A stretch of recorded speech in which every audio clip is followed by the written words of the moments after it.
This is Guardian Radio, your station for up-to-the-minute news and intelligent, interactive, and engaging conversations. 96.9 FM. The views and opinions of the hosts and guests are their own and do not necessarily reflect the views of the management and staff of Guardian Radio.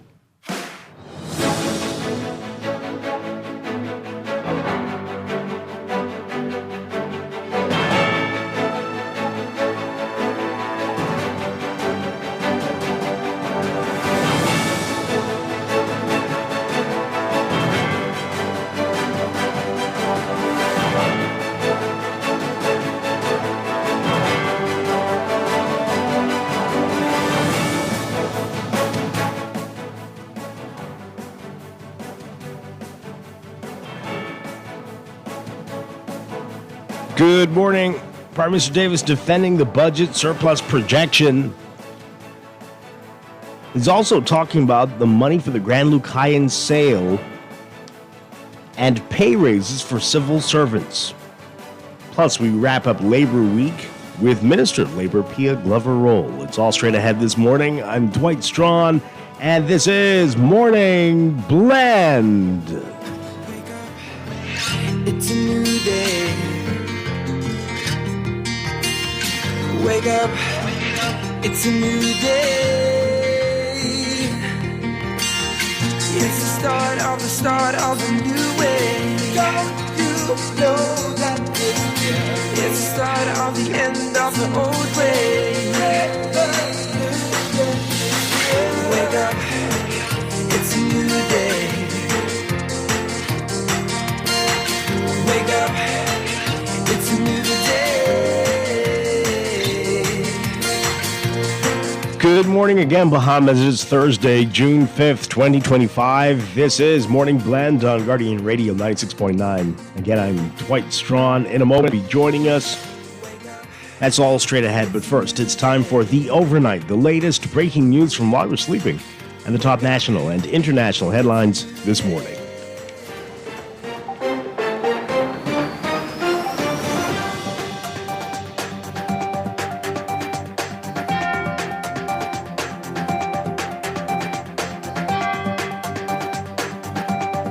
In the overnight, Prime Minister Philip Davis announcing that public servants across all levels are slated to receive pay raises this year.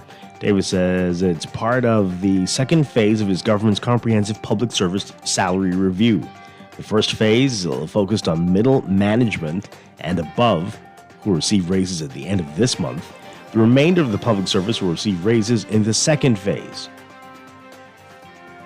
That's going to be implemented later this year.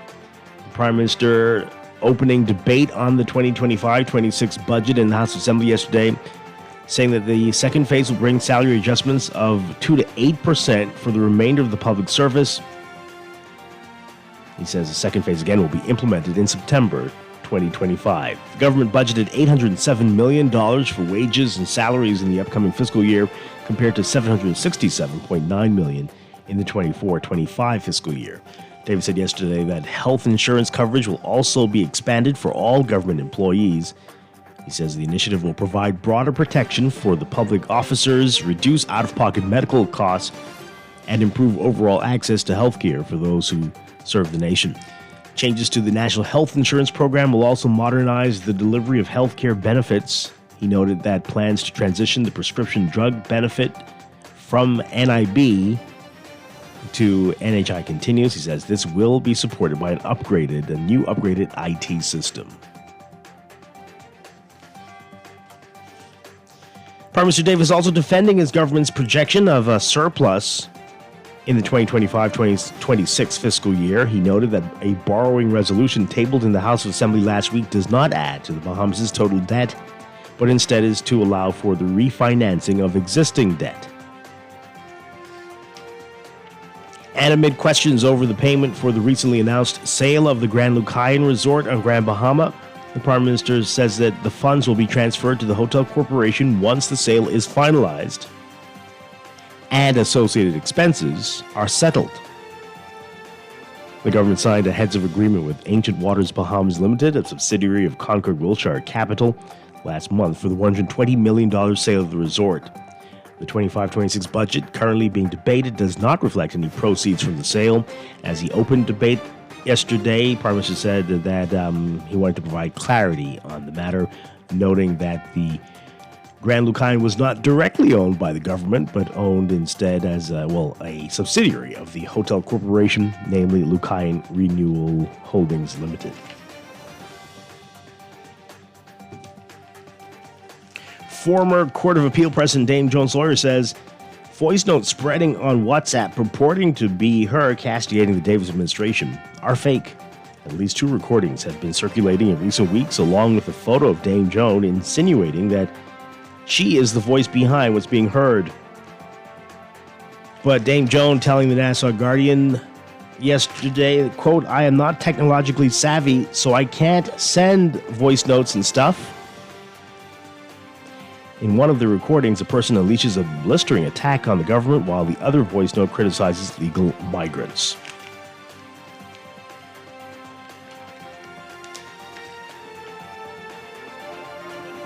Resurrecting a hallmark policy of his first term, announcing that citizens from 12 countries would be banned from visiting the United States, and those from 7 others would face restrictions. The ban takes effect Monday at 12:01 a.m., a cushion that may avoid the chaos that unfolded at airports nationwide when a similar measure took effect with virtually no notice back in 2017. Trump signaled plans for a new ban upon taking office in January. Appears to be on firmer ground this time after the Supreme Court sided with him. Some, but not all, 12 countries also appeared on a list of banned countries in Trump's first term. The new ban includes Afghanistan, Myanmar, Chad, the Republic of Congo, Equatorial Guinea, Eritrea, Haiti, Iran, Libya, Somalia, Sudan, and Yemen. There will also be heightened restrictions on visitors from Burundi, Cuba, Laos, Sierra Leone, Togo, Turkmenistan, and Venezuela. In a video released on social media, Trump tied the new ban to Sunday's terror attack in Boulder, Colorado, saying it underscored the dangers posed by some visitors who overstay visas. The suspect in the attack is from Egypt, a country that is not on Trump's restricted list.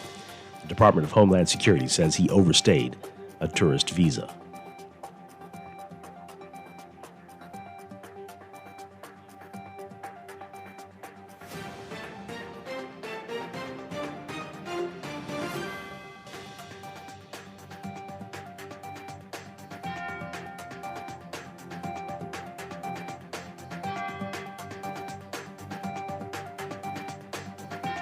And at least 5 people, including a 1-year-old child, his mother, and grandmother, were killed today in a nighttime Russian drone strike that hit the northern Ukrainian city of Pryluki. 6 drones hit a residential area in the city shortly before dawn. According to authorities, the child was the grandson of an emergency responder. Ukrainian President Volodymyr Zelensky also confirming this, saying the attack came just hours after U.S. President Donald Trump spoke by phone with Russian President Vladimir Putin. According to Trump, Putin said very strongly that Russia will retaliate for Ukraine's weekend stunning drone attacks on Russian military airfields. U.S.-led diplomatic efforts to stop the more than 3-year-old war have delivered no significant progress, and the grinding war of attrition has continued unabated. The mother of the 1-year-old that was killed was a police officer. 6 people were wounded in that attack, as he said. The city, which had a pre-war population of 50,000, lies about 100 kilometers or 60 miles east of Kyiv, the capital. The city is far from the front line and does not contain any known military assets.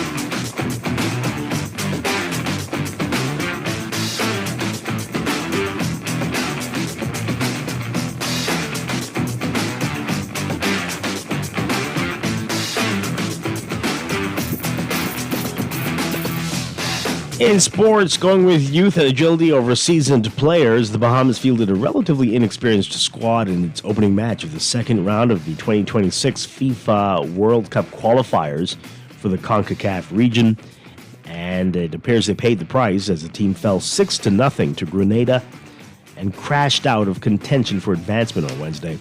The pivotal game for advancement in the Concacaf region was played at the Carl James Athletic Stadium in St. George's, Grenada. There's no rest for the weary as the Bahamas will face off against Costa Rica at the Barbados Football Association's Technical Center in Bridgetown, Barbados on Saturday. Regardless of the loss on Wednesday, eliminated the squad from any chance of moving on in the 2026 FIFA World Cup qualifying process.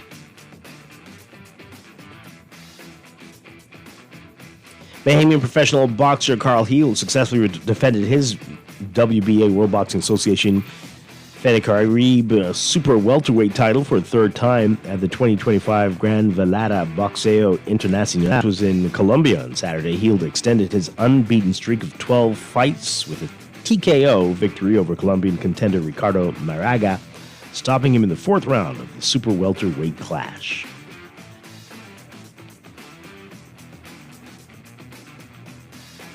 And from the NHL, the Stanley Cup Championships, the Edmonton Oilers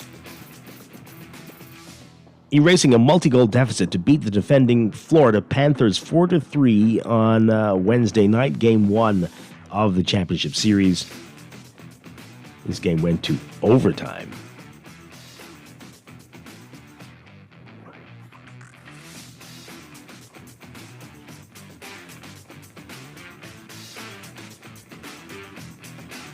That's sports, and that's the overnight. Time for your first look at weather.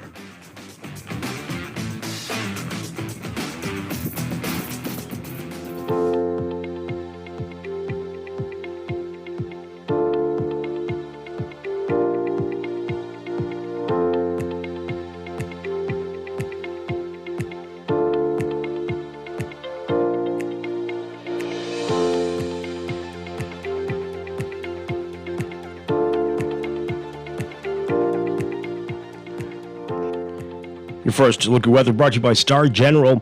We've got dust advisory for the northern and northwest Bahamas. We'll tell you more about that in just a bit. High pressure ridging is going to build across the island, supporting mostly stable conditions. But that Saharan dust will continue to create hazy skies and reduce air quality while drifting towards the northwest. High pressure will build across the area and become the dominant weather feature, supporting moderate to locally fresh breezes and a mostly stable weather pattern. Just a few showers if possible into the new work week. So we're going to be dealing with heat indices and feel like temperatures are going to be in the upper 90s for the rest of the week, and rip currents. There's a high risk of rip currents along eastern, southern, and Atlantic shorelines. Beachgoers and swimmers should be alert, especially in the southeast Bahamas. For today, forecast partly cloudy for the northern and northwest Bahamas, a mix of sun and clouds for the central and southeast Bahamas. Got about a less than 10% chance of showers, which is a big change from the last few days. Wind southeast to south at 10 to 15 knots for the extreme northern islands, east to southeast at 10 to 15 knots, gusty at times for the rest of the northwest Bahamas, including New Providence, and easterly at 15 to 20 knots for the central and southeastern islands. High temperatures today, we're looking at highs getting up to around 89 Fahrenheit, 90 Fahrenheit, so about 32 Celsius.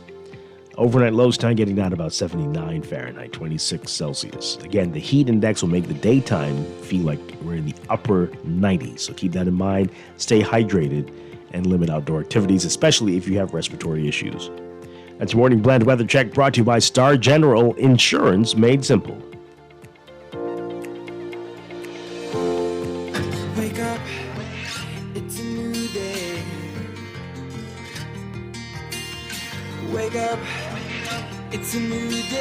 It is time for break, but when we come back, we're discussing the day's top stories right here on Morning Blend on Guardian Radio 96.9, your home for fresh news and smart talk all day.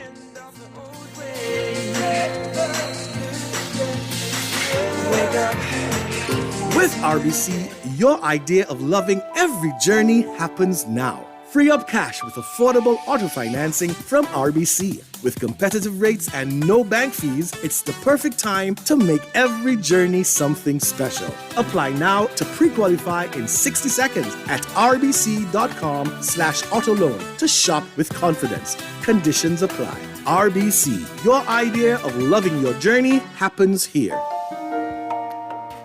As a healthcare professional, you dedicate your life to caring for others. But even with the best care, legal challenges can arise. Protect your practice and your peace of mind with medical malpractice insurance from Star General. At Star General, we've partnered with Lloyd's of London to bring you comprehensive professional liability insurance designed specifically for those consulting or practicing privately. Visit our website today so you can focus on what you do best, caring for your patients, while we take care of the rest. Star General, insurance made simple. It's time to upgrade the way you enjoy at-home entertainment. Alive Fiber is here. Enjoy all your favorite channels and streaming apps, all at lightning-fast internet speeds with affordable bundles. Visit www.alivefiber.com to sign up now. Stay connected, live your life. It's good to be alive.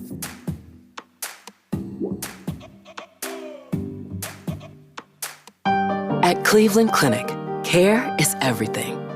So when your primary purpose is to care for the world, you'd start with your community until you're accessible anywhere. You make complexities your specialties and put compassion before anything else, all to redefine what's possible. For everyone, everywhere. For every care in the world. Cleveland Clinic. Screws and Fasteners World, Balfour Avenue and Palm Beach Street, has fasteners for you right now. You can find stainless steel regular hex, carriage bolts, galvanized bolts, threaded rods, nails, self-tap screws, sex bolts, anchor bolts, turnbuckles, masonry tools, hand tools, and weed whacker strings. Check out the rope selection and car body fasteners too. Special orders are welcome. It's your #1 fastener store. Screws and Fasteners World, Balfour Avenue and Palm Beach Streets. Call 326-1976. Living paycheck to paycheck? At Fidelity, we can help you take control of your money, build savings, and create a financial future you're proud of. And we'll do it free of charge. Transform your financial future with our coaching sessions today. Make that move. Call 356-7764. Fidelity, we're good for you.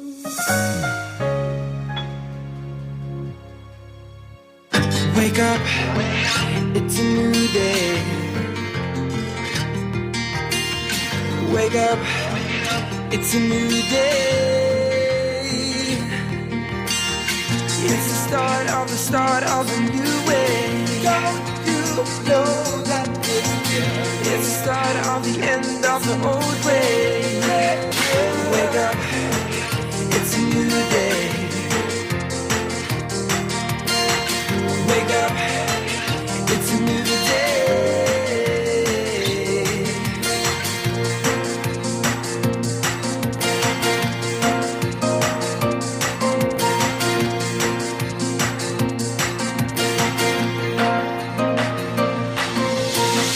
Wake up, it's a new day.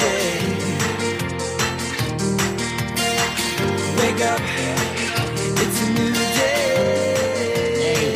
Welcome back to Morning Blend here on Guardian Radio 96.9. We are streaming live on GuardianTalkRadio.com and on the Guardian Radio app for your smart devices. We're also on your televisions on cable, Bahamas Channel 969 and BTC Flow Channel 612. You can tweet us at MorningBlend969 or Facebook.com/MorningBlend969. Text us 422-4796. Standard text rates apply on our BTC-powered text line.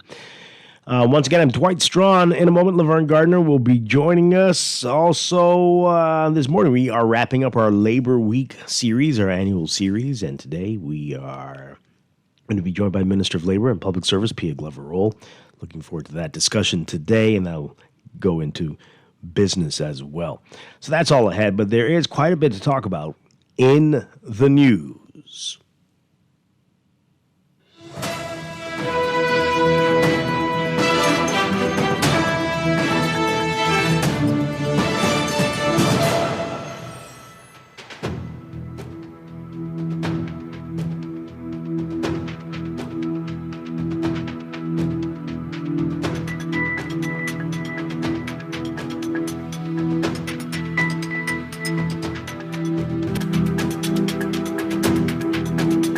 And in the news, lots of interesting stuff coming out of the budget debate yesterday, especially from Prime Minister Philip Davis. We're going to get to that in just a bit, including the pay raises for civil servants, defending the budget surplus, and kind of answering the question about did we get the money yet for the sale of the Grand Lucayan.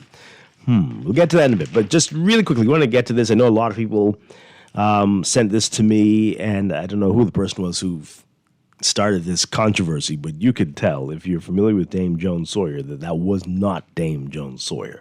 I have some theories on who it is, but it wasn't. But people kept forwarding it and forwarding the picture, and they weren't attached. But the first person to send it around with the picture, everybody else started to do it like that, and that was really silly. But Dame Joan says it's not me. Our Tanika Thompson writing about it. Former Court of Appeal President Dame Joan Sawyer said yesterday voice notes spreading on WhatsApp purporting to be her castigating the Davis administration are fake. At least 2 recordings have been circulated in recent weeks with a photo of Dame Joan insinuating that she is the voice being heard. But Dame Joan told the Nassau Guardian, quote, "I am not technologically savvy and I can't send voice notes and stuff." While clarifying that she's not the person on the voice notes, Dame Joan also said she's unconcerned about the situation, saying, quote, "If the police aren't concerned about it, I don't know why I should be concerned, because it sounds like, from what I've been told, I haven't listened to it, it sounds like they're trying to stir up trouble in the country." Indeed. She said, quote, that was not my voice. I don't have a squeaky voice. I'm not a screech owl. Well, that is just... Wow, yeah. Boy. She said that it means that our people are not principled enough to own up to who it is who is doing it. They're trying to hide behind me, and they're doing that because, according to them, I have influence. Wow. Yesterday, she said Bahamians are still dealing with the consequences of lockdowns. She, as you may recall, she's very vocal back in 2020 about the Minutes administration's approach to COVID. And she said, quote, "With that lockdown in 2020, all kinds of wickedness had a chance to grow. The police were keeping the streets quiet, but what was happening in homes? There's no action without a consequent reaction, and playing with human minds and human beings is not advisable." Well, there you have it. But bottom line, that's not Dame Joan. Stop sending those around with her picture. And will the real screech owl, according to Dame Joan, come forward, send your picture, tell everybody who you are and which party you are associated with, because I'm pretty sure you are associated with a certain party. But hey, we'll see. We'll see. Okay, so pay raises for civil servants. That's a big headline in the Nassau Guardian today. Our Rachel Scott writing about it. Prime Minister Philip Davis announced yesterday that public servants across all levels are slated to receive pay raises this year. Davis said it's part of the second phase of his government's comprehensive public service salary review. The first phase focused on middle management and above, who will receive their increases at the end of this month. The remainder of the public service will receive raises in the second phase, and that's coming up later this year. So the Prime Minister says that the second phase will bring salary adjustments of 2 to 8% for the remainder of the public service, a vital purchasing power lost to inflation, while also promoting fairness, retention, and morale across the public sector. The second phase will be implemented in September of this year. Yeah, this was during the opening of the budget debate yesterday in the House, is what the Prime Minister said. The government budgeted $807 million for wages and salaries in the upcoming fiscal year, compared to $767.9 million in the 2024-2025 fiscal year. He also said that health insurance coverage will be expanded for all government employees, and this will provide broader protection for public officers, reduce out-of-pocket medical costs, and improve overall access to health care for those who serve the nation. He said changes to the National Health Insurance Program will also modernize the delivery of health care benefits, noting plans to transition the prescription drug benefit from NIB, the National Insurance Board, to NHI. Davis says this will be supported by a new upgraded IT system. Okay, so that sounds wonderful, right? That's great news. But this is a strange headline. Let's see what this is about in the Tribune. Union chief blindsided by civil service wage increase. Blindsided? Is that, I mean, not pleasantly surprised, but anyway. The Bahamas Public Service Union president yesterday said he was blindsided by the Prime Minister's pledge of imminent civil service pay rises and a $112 million jump in the government's wage bill. Kingsley Ferguson told Tribune Business that he and other union executives were last week informed they would be unable to see the Prime Minister. Philip Davis yesterday said justifies between 2% to 8% salary increases for non-managerial civil servants before it was approved by Cabinet. So while excited about the higher incomes for all civil servants, he argued it is, quote, ludicrous, this is Kingsley Ferguson, ludicrous for the union to be denied a seat at the table over the salary review because it will be unable to identify and advocate for the correction of any shortcomings that may negatively impact its members, as the government will have already made decisions. Ferguson said that he was unaware that the 2025-26 budget data is forecasting a 13.9% or more than $112 million increase in the size of the civil service wage bill over the next 3 fiscal years. Okay. Let's get your reaction to this, folks.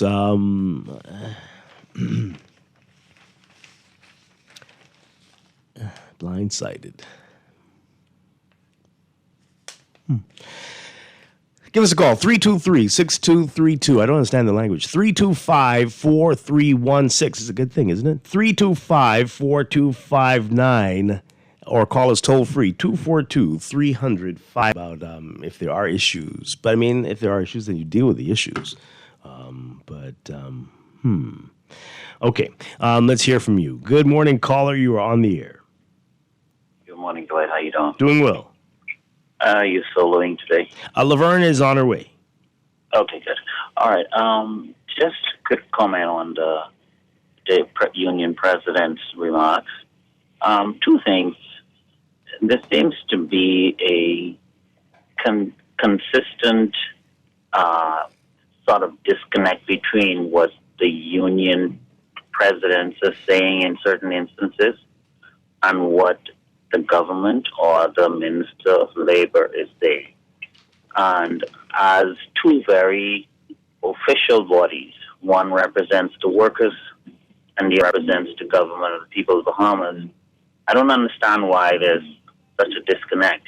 So let's say if we accept that Mr. Ferguson's argument or his position that they were denied a seat at the table, that doesn't square with what Prime Minister Davis said when he was responding to the Labor Day differences that they had, when he said that labor unions have a seat at the table with the government. In fact, he mentioned that in the PLP party's constitution that the labor unions had a specific seating at I think it was the General Council meeting or somewhere. But the point is that I don't understand how they would arrive at a salary review for the public servants and the unions were left out of it. I'd definitely like to hear the other side of that story. But if that is true, that doesn't... I'm not sure they're saying they were left out of it. I think it was a comprehensive review. We'll talk to the minister when she's on, but I think they just weren't aware that this increase was coming. That's what it sounds like Ferguson is saying. He said that they were not allowed to see the review. So, to me, that means that you were not able to review or look at the conclusion or the data that was produced to arrive at salary increases. I'm concerned if that is so, and I would like to understand why it was not made available to the union persons, if that is true. And maybe there's an explanation for it, but it's kind of it doesn't square. I would think that the unions would be, because generally salary increases is usually the kind of area that unions advocate for. They're usually at the head of demonstrating, negotiating contracts, etc. So if you have data that is going to be plugged into change of salaries, I'm not sure why you would not available to the people who are usually at the forefront of getting increases for their members. Okay. I don't understand that. Okay, interesting points. Thanks a lot. Thank you very much. All right, we'll take that call in a bit. This person says here on our text line, you can text us as well, 422-4796. Please, for the love of God, there needs to be a stipulation stating that no pay increases are allowed in the last budget before elections are anticipated. This always seems like straight-up bribery, money for votes. Come on now, that seems a bit overhanded, right? I mean, it doesn't really work. Has it? When was the last time that worked? And then we don't know if this is the last one. It may not be. It doesn't have to be. It doesn't have to be at all. But no, that's a bit of. It's a bit much. It's a bit much. But I hear you. I get what you're trying to say. This person says here, I will never disagree with people getting appropriate raises. With that said, can the civil servants kindly do their job so the public at least receives the services they are hired to do? Now, what do you mean by that? Plenty of them are doing their jobs. Plenty may not be doing it as efficiently as we'd like, but that can be said in the private sector as well. Good morning, caller. You're live on the air. Good morning, pleasant day to you. Same to you. Thank you, sir. Will Robertson, one of your Labor Week guests? Yes, he was on Tuesday. Okay. I noticed there's a ban and restriction in some countries, but Egypt is not in the ban, and nobody is talking about the killing in Gaza. No, who's nobody? Who's nobody? Well, I mean, it wasn't part of the headline in Ukraine, and the child of the news of the police officer that died, the toddler, and the first responder, and all of that. But that's one person as against 30, 50 per day in Gaza. Well, we talk about it a lot, but I'm sure you will hear about it. Right, okay. Moving right along. The fake news in terms of the voice note, that is very disgusting. And anyone who is trying to do that is not fit to be in the country because they're starting with deception. You know, it could be an innocent mistake, but so many people are so gullible to forward that because they were not attached. And the first person was assuming this and then sent it to one person who sent it to 10 million people. And but everybody kept doing that. It could have been innocent, but it's really silly. Moving up the ladder. Now, the salary increase. I like to call it salary adjustments because it's just making it a little better for you to meet the cost of living allowance, the cost of living situation, inflation, the rest of it. Now, it's 2% to 8% for the majority of workers later on, perhaps in September. Mm-hmm. And managerial, I didn't hear the percentage for the managerial, and also the qualification between the two categories. Whether the persons with degrees are in the managerial category and what percentage they'll be getting as against the majority who may not have degrees ranking 2 to 8%. But all in all, adjustment is needed. A matter of fact, it should even be higher. But let's see what's happening. But it was nice to be here to hear what percentage is given to the managerial. So we know what's going on. And the managerial getting there is the end of the same month, or coming up July or so. This month. They're getting theirs first, and then the rest will get it later. We'll see if we can find out. Thank you very much. Appreciate it. And I hope Cousin Pia has a good sailing today in your show. We hope so too. Yes. All right. Thank you. Another call. Good morning. Caller, you're live on the air. Good morning. Good morning, Dwight. How are you doing? Doing well. Yeah, just let me first say the clip that the Dame spoke about, it's not fake news. It's not fake. It's a misidentified clip. Persons like me who have said to others in the group that the person voice sounds similar, but it's not the Dame's identification of who the voice note is. The substance of the voice note doesn't change. It's just the identification of the person who's speaking exchanges, because the person made more than just those 2 voice notes. There's a number of voice notes, and they are a continuous contributor to the information exchange, just the misidentification of the person. So in that respect, I want to reserve myself to speak to the thing, or hopefully you will look at the questions I'll send for the minister that's coming in.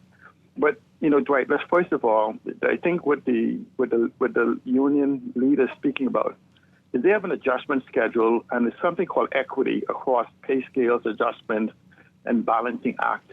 And that is what they were not privy to determine that even individuals got what they're supposed to get. Yeah. And for those who may have been omitted or didn't get the what they're supposed to, it's a balancing act. And we get not included in that process. So it's not the race, it's the fact that they're supposed to represent equity across the entire thing. If they didn't get it, when are they going to get the rest? All of these different things. So essentially, the government has decided, in a desperate move, to just simply dress up that they're doing something in preparation for an early election. But what concerns me, Dwight, is the fact that the Prime Minister made an emphasis to reflect the cost of living. Good. Let's look at the 30,000 or 20,000 people they have. What is he doing for the other 190,000 people in the workforce? Because he's not growing the economy proportionately to what he's done. That is an admission, right? For me, it's an admission that the cost of living is such that he has to raise the salaries for them. He maybe owed them even before then. But then what about the 190,000? What is the strategy for growing the economy? And Dwight, look at what their pay salary is. And so if you now, we look at the infrastructure of our country, if $1 billion will go to pay, right, from a $3.5 billion budget, almost another $1 billion will go to servicing debt. Then we're trying to build a country with $1.5 billion with needs that probably exceeds $3 billion. And so, again, this is where I'm a data person, right? And this is where you have this whole freedom of information so that you can have access to data and have an analysis and have a conversation to see what the lack is. But what we do is we keep letting these leaders whose ambition is power rather than people, who's seeking to justify why they should be given a second term without bringing constructive. So they inundate us, overwhelm us with garbage, and give nobody time to adjust it. But at the same time, if we be honest, we as a country is sinking in debt. Yeah. And we have no strategy to grow the economy and build an inclusive, sustainable environment where Bahamian take ownership of. And when we talk about this GDP growth, it is from us, not externally, where people dropping it in. And if you listen carefully, Dwight, listen to the Prime Minister, he tells you where some of the problem is. Yeah. Okay, we got to go. We got a lot of calls coming in. Thank you so much, C. Allen. Appreciate it. Let's take this call. Good morning. I want to move on to some other things as well. Good morning, caller. You're on the air. Okay, call us back. 323-6232, 325-4316, 325-4259. Okay, let me read these messages. I want to move on. This person says here, yeah, I read that already. This person says here, come on, man. Brave is throwing everything, including the kitchen sink, to hold on to his traveling empire. Okay. Well, the Ministry of Tourism is the Ministry of Tourism. They also say we're quasi-government. What do you mean quasi? It's not quasi. It's in, but are you a member of the public service, you mean? Okay. Huh. Well, I guess you'll find out soon enough. All right, so the Prime Minister also talked about some other things, including the Grand Lucayan. We want to talk about that in a moment, but he defended the budget surplus projection as well. I want you to take a listen to what he said, and we'll go deeper with this article in the Nassau Guardian today. Take a listen to the Prime Minister on the budget surplus and all the talk around it. I've seen the headlines questioning why a borrowing resolution is being tabled when the 2025-2026 budget shows a surplus. Now, unlike the resolutions that were tabled in 1999, 2000, 2001, where they're actually borrowing monies to defray expenses, the resolution, if you read it, it will confirm that it simply allows us to refinance existing debt, meaning we can replace older, higher interest loans with new ones at better rates. it does not increase our total debt.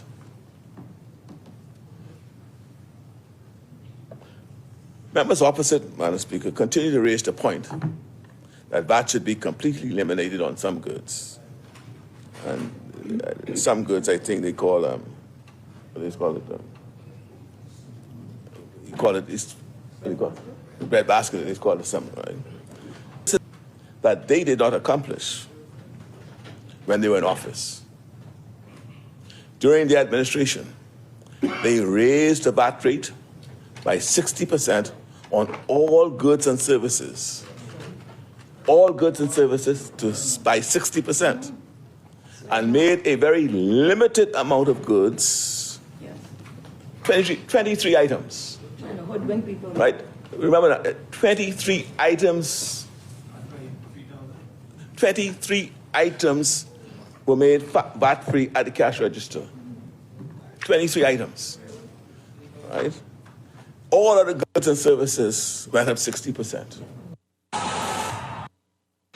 All right, and there's another clip I'm going to play for you in a bit where he talks specifically about the surplus, defending the government's projection of a budget surplus in the 2025-2026 fiscal year.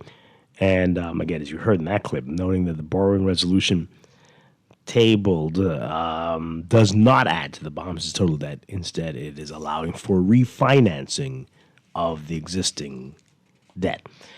So let's get to what he's saying about all the criticism. He says he's puzzled by what pundits are saying about the surplus. One element which I have found puzzling is remarks by some pundits which attempt to diminish the importance of our balanced budget. They've tried to dismiss it as merely a forecast. Have they not noticed that every budget is a forecast? Every item in every budget is a projection of the revenue of the government that the government expects to bring in.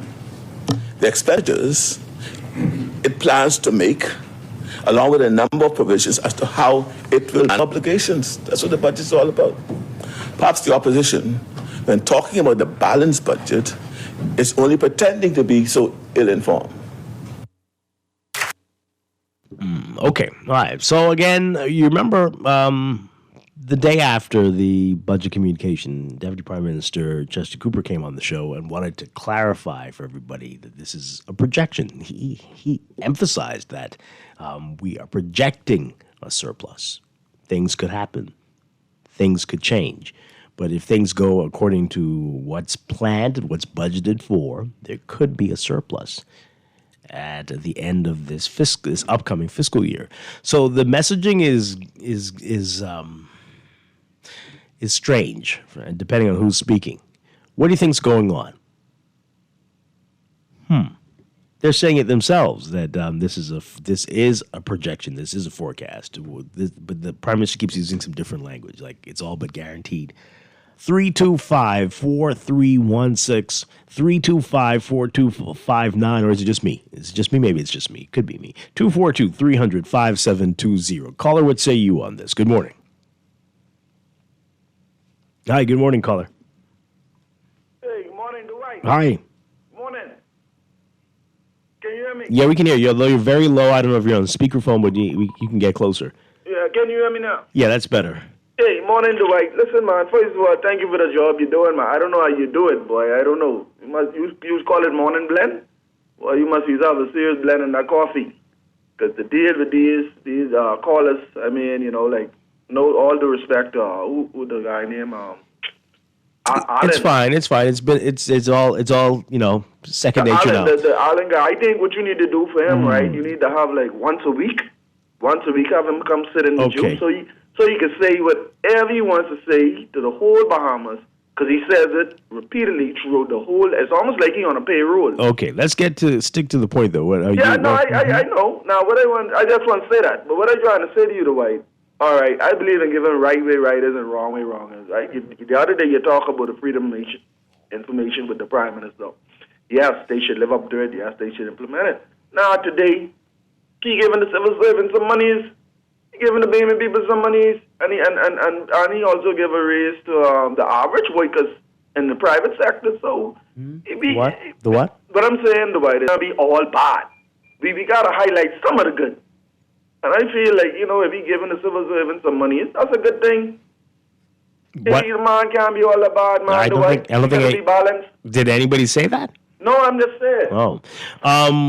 What did that have to do with FOIA, though? Why did you mention freedom of information? Notice what I say, right? I feel like they should live up to their commitment to that. All right? Okay. But then also look at the good that he's doing. But don't make it feel like it's just a political thing. Because at the end of the day, Dwight, what the Bahamian people need to realize, these F&Ms and BLB, they all won. They all do the same thing to us. Every administration, every 5 years, they come and sell us a dream. When they get in power, they don't live up to all of the things they do. But if they living up to some of them, if they doing some good, let's highlight it sometimes, Dwight. That's all I say. Okay, and you feel that's not happening?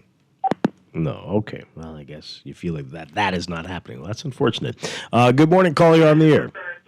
Turn on your radio for us, please, caller. I don't know. Okay, we're listening to ourselves. What's happening here? You're live on the air. Good morning, Dwight. How are you? Doing well. The Prime Minister clarify that statement because at first he said it was a balanced budget, but now, because everything was projected, so he had to clarify that. Definitely had to clarify that. Did he? It sounds like he's... But I mean, in one way, it sounded like he was saying projected, but nothing ain't right until it comes true, So it's only a projection. But he's criticizing people who have pointed out that it's only projection, which is odd. We can't criticize. I mean, if something ain't come true yet, you have to wait for it. So you have to be careful with your words, Be very careful with your wording because Bahamians are very smart people. And, this is a political season. And so nothing is going to move us by giving us ham and turkey. Yeah, I hear you. So, and then transparency is another one, too. People are very concerned about transparency. Absolutely. Details. So it's nothing to do with, I keep telling people, nothing to do with the opposition. It's the people in the country that and that's the thing that bothers me. Politicians for answers, Why do they always... It's the people who are asking. The opposition often follows what the people say. Their statements come out hours after people have been saying it on the radio and all over the place for quite a while, and then they issue a statement. It's us. Right. Don't address them. We don't care about them. Address us. It's us who are asking the questions, and I hope they realize that because right now it's a very, very tight race. Yeah. Well, I'm not too sure about that, but okay. Okay. I don't know where it's going, but I don't know if it's a tight race. But we will see. Let's see what happens. It's going to be interesting, but I don't know if it's tight. Okay. It could. Who knows? Wow. And it's still too early, I think, right? No, maybe not, to be talking like that. All right, we've got a lot of your text messages. This person says here, VAT is on meds, and that personally affects me every month. VAT's on medical bills. That personally affects me. When it personally affects you, it's a different feeling. Yeah. Indeed. Another text about VAT. 23 items that were VAT-free until the PLP came to power. Then you make it 10%, then drop it to 5%. This is not helpful. Is the Prime Minister serious? Things have changed. Yes, tons of Bahamians are homeless. Well, workers are not being paid, and foreigners have their feet on our necks. Wow. Well, this person says the Prime Minister is attempting to walk back his original statement, which suggested that we had already achieved a surplus and balanced budget. And this person says here, my suggestion to this present government is that they also need to make those hundreds of people who are working in the civil service for many years permanent and pensionable. It is truly disgusting to have these people working and not be P&P, some for over 40 years. Some have been retired without being permanent and pensionable. Wow, that'd be good to know the numbers. Maybe we can find out today. How many people we're talking about? You say it's hundreds. Wow. That's something else. And are they included in any increases, right? This person says here, the Prime Minister understands confusion in messaging and the people receiving the message. The people at the bottom will hear one thing and more educated people will know exactly what he's attempting to do. Hoodwink the electorate. Wow. No, man. Say it ain't so. This person says here, caller, he giving people money and everybody gets insurance. with what? It's only a good thing if we can afford it. Can we? I'm not sure I completely understand what you're saying there, but okay. Anyway, did we meet the budget for 2023, 2024, and 24-25? The track record would indicate whether or not we would meet the budgeted surplus for 25-26. I don't know if you can necessarily use that. But again, we know, God forbid, there could be some things that could happen that could derail everything. We're really praying that that is not what happens here. All right. So, one more thing that I want to get to from what the Prime Minister talked about yesterday. And this has been the answer to the question we were asking ever since everybody went down for that splashy signing of the contract, the memorandum of understanding, whatever that was, with the Grand Lucayan. Have they paid for the thing yet? And they keep getting brushed aside, like, let's focus, we want to celebrate, why are you asking about this, or no comment, you'll know in time, I'll answer soon. So we got a response in the House yesterday, Prime Minister Davis speaking about this, but did we get an answer? Take a listen to what he said about the money for the Grand Lucayan.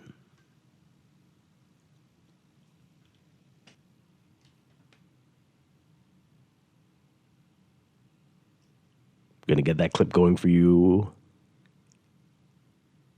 right now.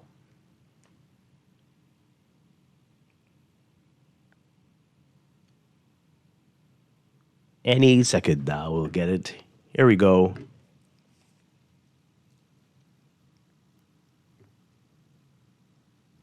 Is not directly owned. The Grand Lucayan is not directly owned by the government of the Bahamas. And they should know this. They bought it. It was owned by a subsidiary of the Hotel Corporation of the Bahamas, namely Lucayan Renewal Holdings Limited. And guess what? This was a vehicle created by you, by the FNM. This entity was established to oversee the operations and sale of the hotel. As a standard practice, once the sale of the hotel is finalized, initial proceeds will be transferred to Lucayan Renewal. The initial use of these funds will be to settle expenses such as legal fees, other closing costs, and including any pre-sale expenses arising from the operations of the hotel. Now, once all these costs are settled, the residual amount will be transferred to the Hotel Corporation. This is not unusual, and has been the standard practice of the Hotel Corporation through multiple administrations. So I'm surprised that members opposite seem unaware of this. On the hotel in the first place and incorporated Lucayan Holdings. We haven't forgotten the boastfulness. Okay, and ain't nobody was asking about all that other stuff. It's that's not what people were asking. But so it sounds like they haven't gotten all that cleared up yet. So the answer is, did they get the money? No, that's what it sounds like, right? But based on what he said there, legal fees and all the other things, how much do you think they're going to get out of the $120 million? I bet $110. What do you think? Give us a call. 323-6232. Too high? 325-4316. 325-4259. Call us toll free. 242-300-5720. Tweet us, Facebook us, text us. 422-4796. Caller, what say you on this? Good morning. $5. But no, see, Dwight, you need to understand the predicament the government is in because of the predicament the country is in. And when persons know that the IMF got you by your crutches, and God knows whoever else may know, because we don't have the freedom of information to find out who does, may have the country by its crutches. But also, think about it. He talked about who really owns whatever. That's foolishness. It's a special purpose vehicle. But did everybody in the whole world spoke at that event except for the FNM? But I don't recall anybody from Lucayan Holdings there, but maybe, but they didn't. They certainly didn't speak. Only it really was it was a momentous occasion, a successful move. Everybody should be happy and have something to say. Well, not them. They didn't need to speak, I guess. Because they have other plans. Well, because allegedly, they weren't. Were they involved in this? I mean, come on. It's the government. It's always the government. So come on. But yeah. Dwight, are you saying that there was an agency representing this company that bought that property? No. I'm just saying you're talking about I don't know why you're talking about this now, when we don't know if they were involved in this at all. Okay. Right. Since the Prime Minister can come to the House with information, I would like to know, I'm pretty sure I'm not the only one who would like to know, how many babies are being born that are undocumented in this country, the persons who are undocumented. Now, he can say that to the House of Parliament next time, because a lot of people would like to know how we are being outnumbered and don't know the numbers. Well, maybe the Minister of Health will answer that, but don't hold your breath. Okay, well, he's talking now, so get him talking some more. Okay. Getting lots of words, but not really answers. The opposition could answer that, because I did ask the opposition that before, too, but nobody wants to let us know that, because that would create panic if you really know the true numbers. All right? Yeah.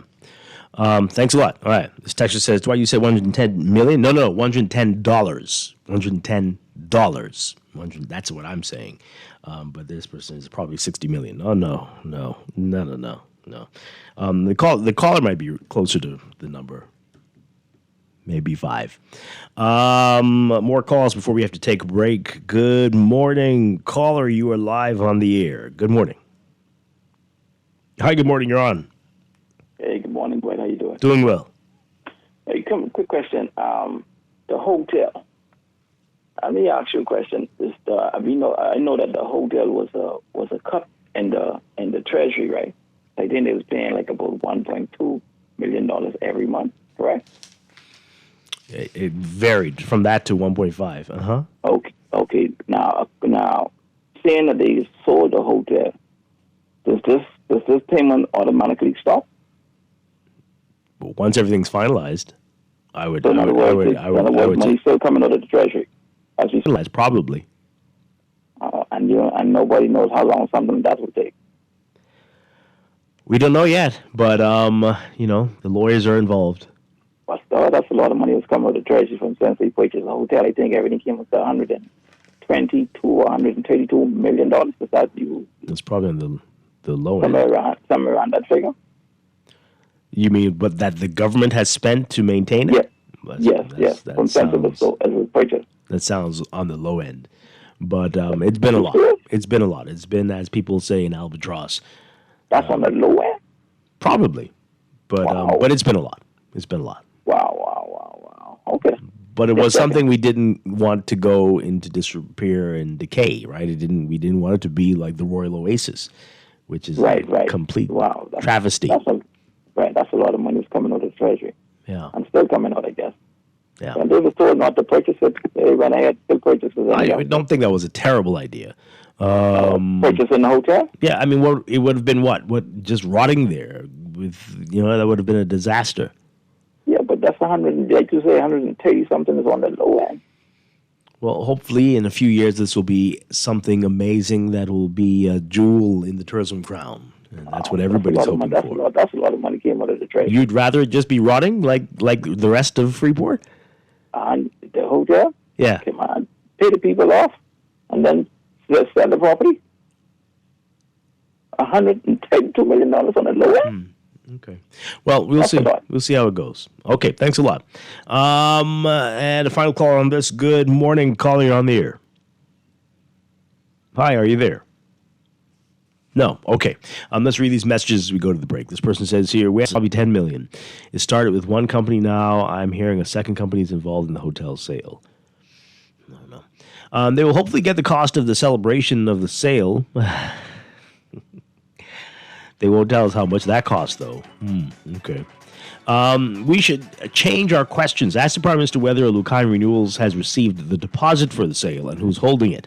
How many days is contracted for the deal to close? 90 days or 120 days? I think we heard a number before. But hopefully it'll be before the end of the summer. Aren't they demolishing the hotel? Well, we'll see. We'll see. I think some will be demolished. Yeah.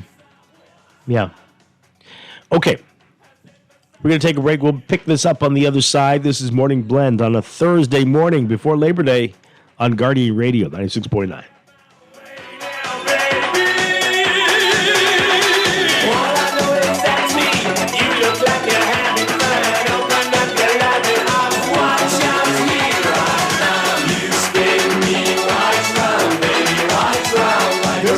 Guardian Radio 96.9 FM.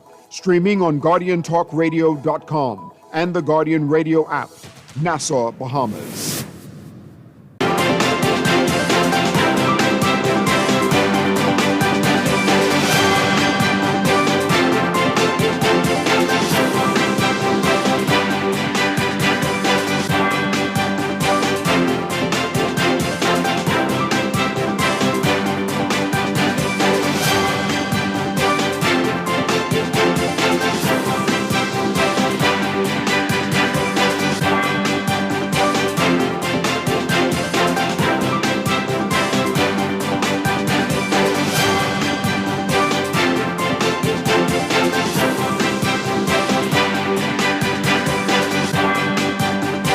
Got your first look at traffic for the morning, brought to you by RBC. With RBC, reaching your goals happens here in your real-time traffic right now. Mile Butler Highway, heavy traffic for you from Fire Trail straight up to Tawny-Williams-Darling Highway in the northbound lanes.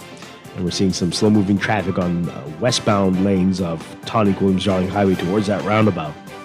And exiting that roundabout, heading up to Harold Road as well. Elsewhere, we've got Blue Hill Road, slow-moving traffic just north of Carmichael near Soldier and on the way to Independence Drive if you're heading northbound. Heavy westbound traffic on Independence Drive and northbound on East Street, also seeing some slow-moving traffic towards a roundabout with East-West Highway. Robinson Road from the Prince Charles Soldier Road intersection also looking busy for you, straight up to Old Trail if you're heading westbound. And pockets along Eastern Road just west of Fox Hill up to about now. We'll have another update for you after the 8 o'clock news. Morning Blend Traffic brought to you by RBC. With RBC, your ideas happen here.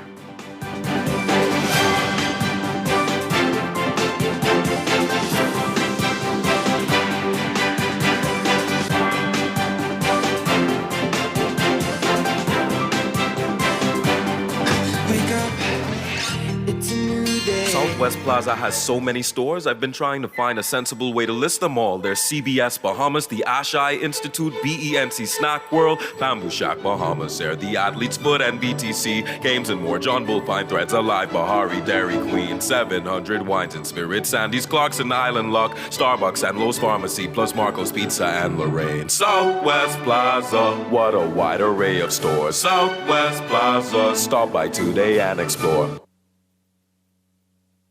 Maybe it's time to explore your options. There's no harm in reviewing your mortgage arrangement and considering a better deal. CIBC Caribbean can help you narrow your search and decide. Switch your mortgage to CIBC Caribbean and enjoy a special interest rate and help towards your switching cost. Visit CIBCFCIB.com/inspired home for more information. Conditions apply.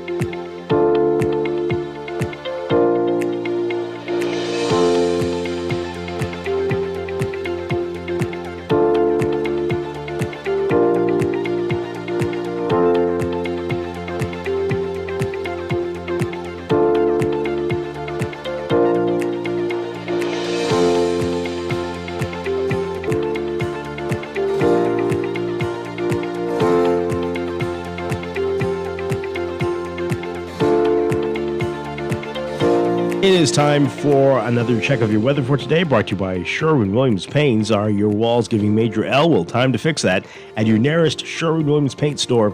They've got vibrant colors delivered with professional vibes. Done listening will start glistening with Sherwin-Williams Paints. So we've got a dust advisory in effect for the northern and northwest Bahamas. That's a result of the Saharan dust plume that continues to move across the area. That's going to create some hazy skies and reduce air quality while progressively drifting northward. High pressure ridging is also going to build across the country, and that's going to support stable conditions compared to what we've seen over the past few days. So high pressure is going to continue to build and become the dominant weather feature, and that's going to bring fresh winds along with mostly stable conditions and only a few showers possible as we head into the new work week. But it's going to feel very, very warm, feel like temperatures back up into the upper 90s. So you're being advised to drink lots of water and stay in the shade if you can, if you have to be outside. We've got a rip current risk as well, a moderate to high risk of rip currents along eastern, southern, and Atlantic shorelines. Beachgoers and swimmers urged to remain onshore in the southeast Bahamas. Your forecast for today, partly cloudy for the northern and becoming partly cloudy for the central and southeastern islands. Across the country, only about a 10% chance of showers. We're looking at high temperatures around 89 Fahrenheit to maybe 90 for the southern Bahamas. That's about 32 Celsius. Overnight lows tonight getting down to about 79 Fahrenheit, 26 Celsius. But again, during the daytime, the heat index will make it feel like it's in the upper 90s, around 98 or 99 Fahrenheit, about 37 Celsius. For your holiday weekend, Labor Day tomorrow, we're looking at partly cloudy to cloudy conditions, a 10 to 20% chance of showers, mainly across the central and southeast Bahamas. Saturday, a mix of sun and clouds, variably cloudy, hot and humid for Whit Sunday, and for your Whit Monday holiday, partly sunny, turning mostly fair at night. Throughout the weekend, only about a 10 to 20% chance of isolated showers or thunderstorms. Back to work on Tuesday, look for a mix of sun and clouds, turning fair to partly cloudy at night, a 10 to 20% chance of showers. The tropics are quiet, tropical cyclone formation not expected during the next 7 days. That's your morning blend weather check. Weather check also brought to you by Easy Car Sales. At the mall at Marathon. It's cool, comfortable, and convenient.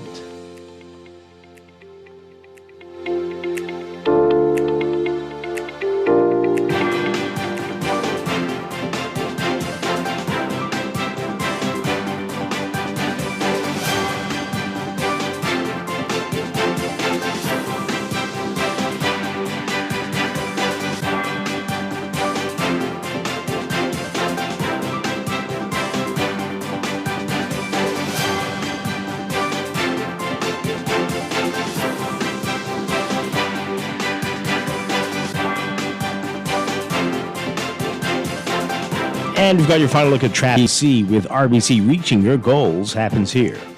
And in real-time traffic right now, your hot spot, again, Mile Butler Highway. Heavy traffic from Fire Trail Roundabout all the way up to Tonic Williams-Darling Highway. And you'll be seeing heavy traffic on Tonic Williams-Darling Highway in a number of spots, westbound to that roundabout, and also further east with westbound traffic heavy near the Bahamas Games Boulevard roundabout. Independence Drive, heavy traffic both directions, east and westbound. And Blue Hill Road, north and south of Soldier Road, you're going to be seeing slow-moving northbound traffic. East Street, heavy traffic for you north of the East-West Highway roundabout, between the roundabout and Robinson Road. That's northbound. Elsewhere, not looking so bad for you this morning. That's your real-time traffic in the Morning Blend Traffic Alert, brought to you by RBC. Ideas happen here.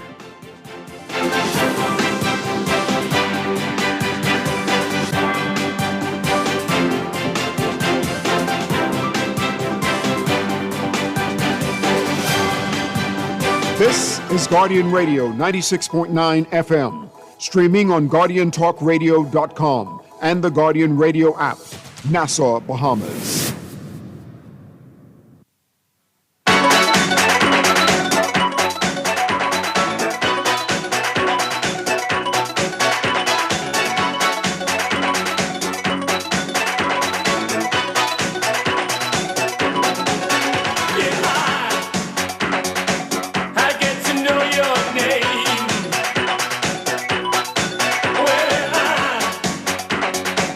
Trace your pride in your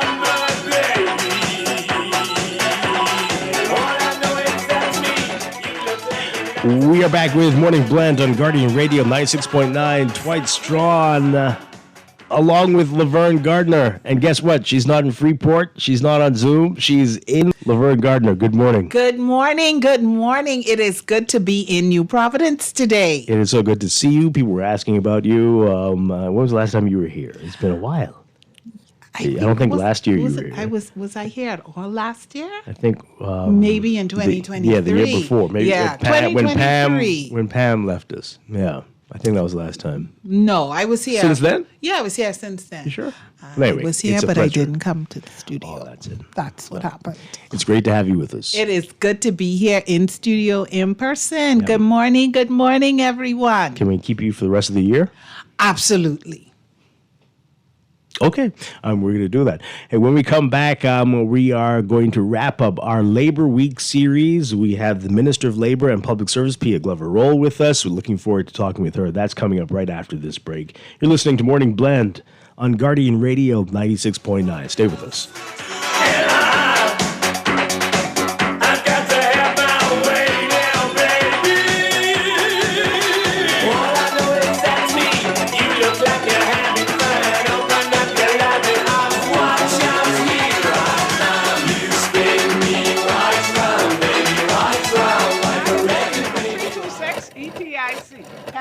Hello, this Epic battery. This Miss Beulah from round the corner. I hear you're selling tires now on Wolf Road too.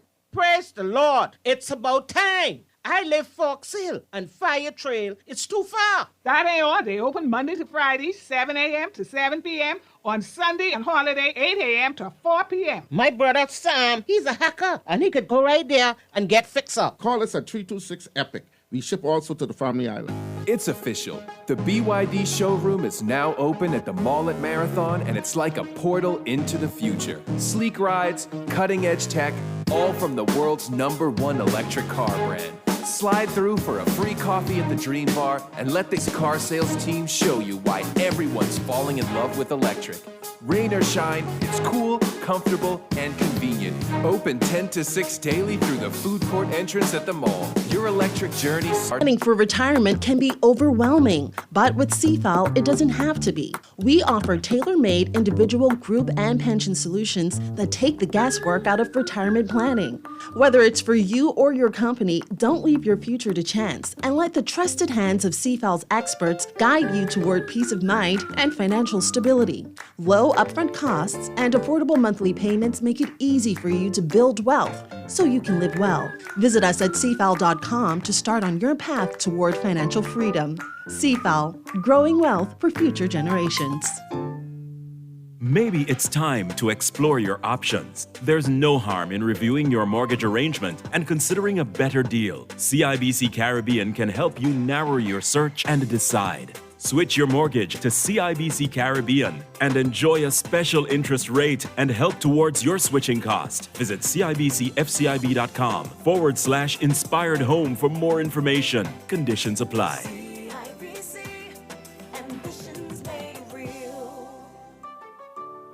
Guardian Media Group and Going Places Travel want to take you and 3 others on a 7-day cruise to Panama, Colombia, Curacao, and Aruba on Royal Caribbean's Serenade of the Seas. And here's the best part, no visa required. That's right, no visa required. You have 4 ways to enter, 4 ways to win. 1, fill out the form in the Nassau Guardian. 2, listen to Star 106.5 and Guardian Radio 96.9. 3, follow us on Facebook and Instagram. 4, or make a purchase at Going Places Travel. Entry deadline is June 27, 2025. So pack your bags, get ready to soak up the sun, and feel that ocean breeze. You and 3 loved ones sailing the high seas on a vacation cruise of a lifetime. Drawing is on July 4, 2025. Brought to you by the Nassau Guardian Media Group and Going Places Travel. Certain conditions apply. Airfare, taxes, and gratuity. Here's the show-winning art store moment from Shelley and Dee Dee.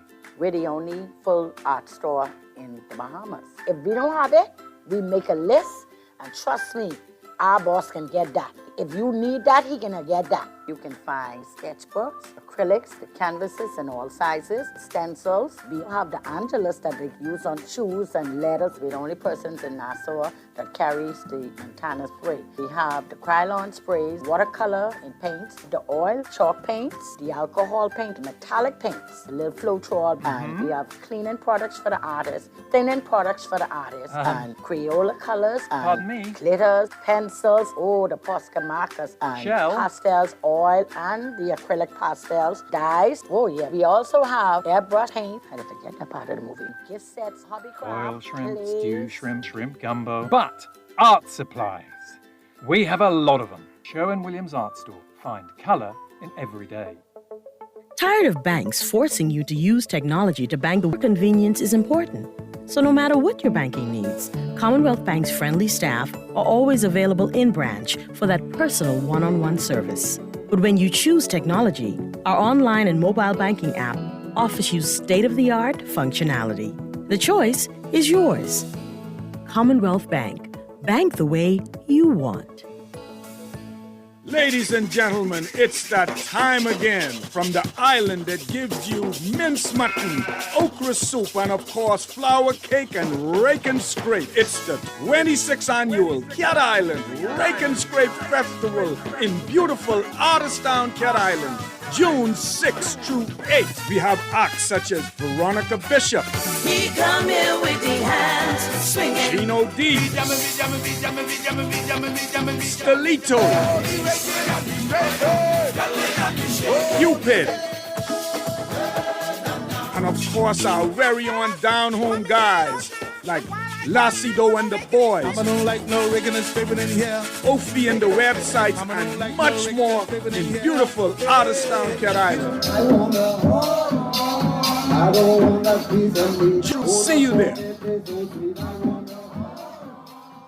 This is Guardian Radio, your station for up-to-the-minute news and intelligent, interactive, and engaging conversations. 96.9 FM.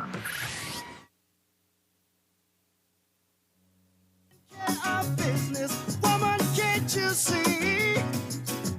I gotta make it for you, and I gotta make it for me. Oh, sometimes it seems, girl, I'm neglecting you. Well, I love to spend more time. I got so many things to do. Oh, I got work to do.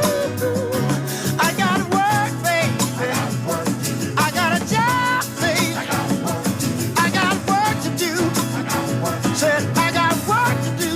Welcome back to Morning Blend on Guardian Radio 96.9. We're wrapping up our Labor Week series. I'm Dwight Strachan along with Laverne Gardiner in studio with us this morning.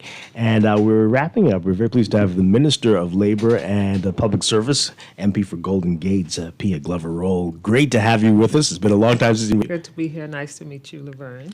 It's a pleasure to meet you in person. All right, so we have a lot to talk about. We don't have much time. I know you have to get to the House with the budget debate. But so great news in the Nassau Guardian today, pay raises for civil servants. We've had some questions. We were talking about this a little bit earlier in the show. We know that you talked about a review for everything in the public service. Let's talk a little bit about that process, how it worked, and how we got to the point where we are now.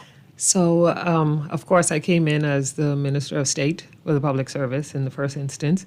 But on day one, I know what needed to be done because I've been an employee of the Ministry of Public Service. I've also been an employee of the Department of Labor. So understanding the nuances from an internal perspective as an employee, coming in and finding out that most of the stuff that were undone was still undone. Yeah. So knowing where to start from, we knew that we had to become digitized. Digitized because every file of the 30,000 plus public servants in the Commonwealth of the Bahamas is paper. Wow. Which means if you've been in the service for 2 or 3 decades, that's about 6 maybe volumes that you may have. Of course, that leads to a lot of challenges. That leads to time challenges when I'm looking for your file, where the team is looking for your file, and it takes a while. A while can be weeks, a while can be months. Additionally, when you find a file, the file is paper. It's been around for a while. It's probably in warm conditions. in some instances. So sometimes those papers aren't as legible as you would like them to be, and sometimes they even fall apart. So we knew years back that this digitalization process had to happen. It did start about 8 years ago, I think it did, and then it halted. So that was the first order of business. Let's move our workforce into the 21st century, and with that, it helps with the expedition of process. It helps with efficiency, and of course, it helps the lives that are affected, because every file is someone's life. Of course, we needed to look at the fact that we signed on in December of 2021 to the Decent Work, second generation Decent Work Country Program with the ILO. We're the only country in the region to do so. And that came with its stipulations as well. That spoke to us ensuring decent work conditions. And that doesn't only mean physical, that also means in terms of benefits, employee compensation, and ensuring that workers' rights are protected. That happens in most instances, not only through policy and legislation, but through industrial agreements, most of which had been expired well in advance of 2021, and some were coming expired. So we were at the table. We also promised in our memorandum of understanding that there would be consistent dialogue, and ensuring that we got those industrial agreements signed to secure the benefits for the workers and to improve the benefits for the workers. That's how some levels of workers' benefits are improved. Then, of course, there was ensuring that we were in line with global standards in terms of access for disability. Coming out of the gate, I call it, we ensured that we hired persons with disabilities, and that will continue. Which was a first for the public service, a focused effort on engaging persons with disabilities, because while they are persons who are living with disabilities, they are just like you and me who have bills to pay, children to take care of. So we have to ensure that they had gainful occupation. Again, we had to look at the overall employment picture. What is happening with our employees? Why are some people stagnant? Why are some people finding it difficult to find employment? And that has to do with training, upskilling, the culture of continuous learning. And that was something we also wanted to shape and look at how our Prashad unit in the Ministry of Public Service, which is our training unit, how it was responding to the needs of the workers and the overall needs of the country in terms of how we should facilitate training for our employees. So out of the gate, we knew we had a lot to do. Focused effort had to be placed. That included forming special task force that were able to facilitate these goals from a focused effort. Work continued. So doubling down, if you will, on the work that had to be done. And while we're at it, looking at how we can, while we're making these changes, how we make those changes permanent, how we concretize those changes, and that comes through policy and legislation. So as you know, we're now in a legislative reform process that is almost to the end, and I'm very excited about that. It will be the most, it'll be historic in terms of the magnitude of the reform of our legislative policy surrounding labor and public service. So is everything fully digital now, or you still have some ways to go? We still have some ways to go. I would say we're about 80%, which is huge, because this process started before. Which is absolutely huge. We're about to launch not only a financial management, because of course finance and human resources go hand in hand, a finance management and HR management information system that you've heard spoken about, that's called Oracle, that will help to manage the way we do human resources. You shouldn't have to hear, and I know we have fixed that a year or two ago, but for a more permanent state, you don't want to hear persons working. When people work, they work to be paid. They should not have to wait for payment. There should not be glitches where we say, well, sorry. I don't like telling employees sorry when it comes to their compensation. That's what they come to work for. So Oracle system will serve a great benefit to the efficiency of human resources across the public service, and it would also and has also provided a huge savings to the government where we have identified the anomalies in the system. When you're dealing with an analog process or a manual process. And when you're dealing with humans, there will be room for error and a margin of error that was huge because of the fact that we were non-digital.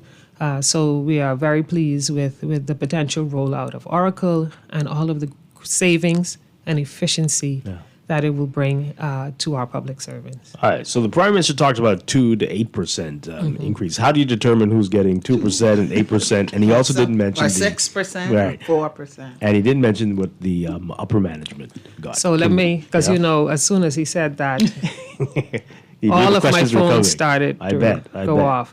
And a lot of people want to know, do I fit in that category? Which means that persons in the public service don't know what level they are at. Oh, boy. All right.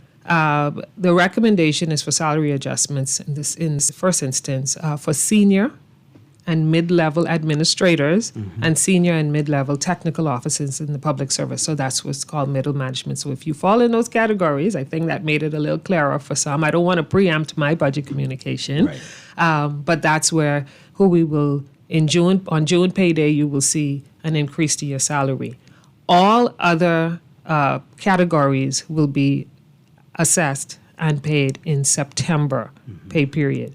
This salary review has encompassed over 190 posts, salary levels in the public service. That means in one category there could be 50 posts. So it's 190 categories plus that is affected. So the entire public service, which we started with the technical, the mid-level, because theirs was the greatest disparity when we look at the results of the salary review. And so we start there. And the percentage is based on the disparity based on the salary review. How far off are you from the standard, from the benchmark that would have been used in the salary review? So the good news is everybody's getting more money.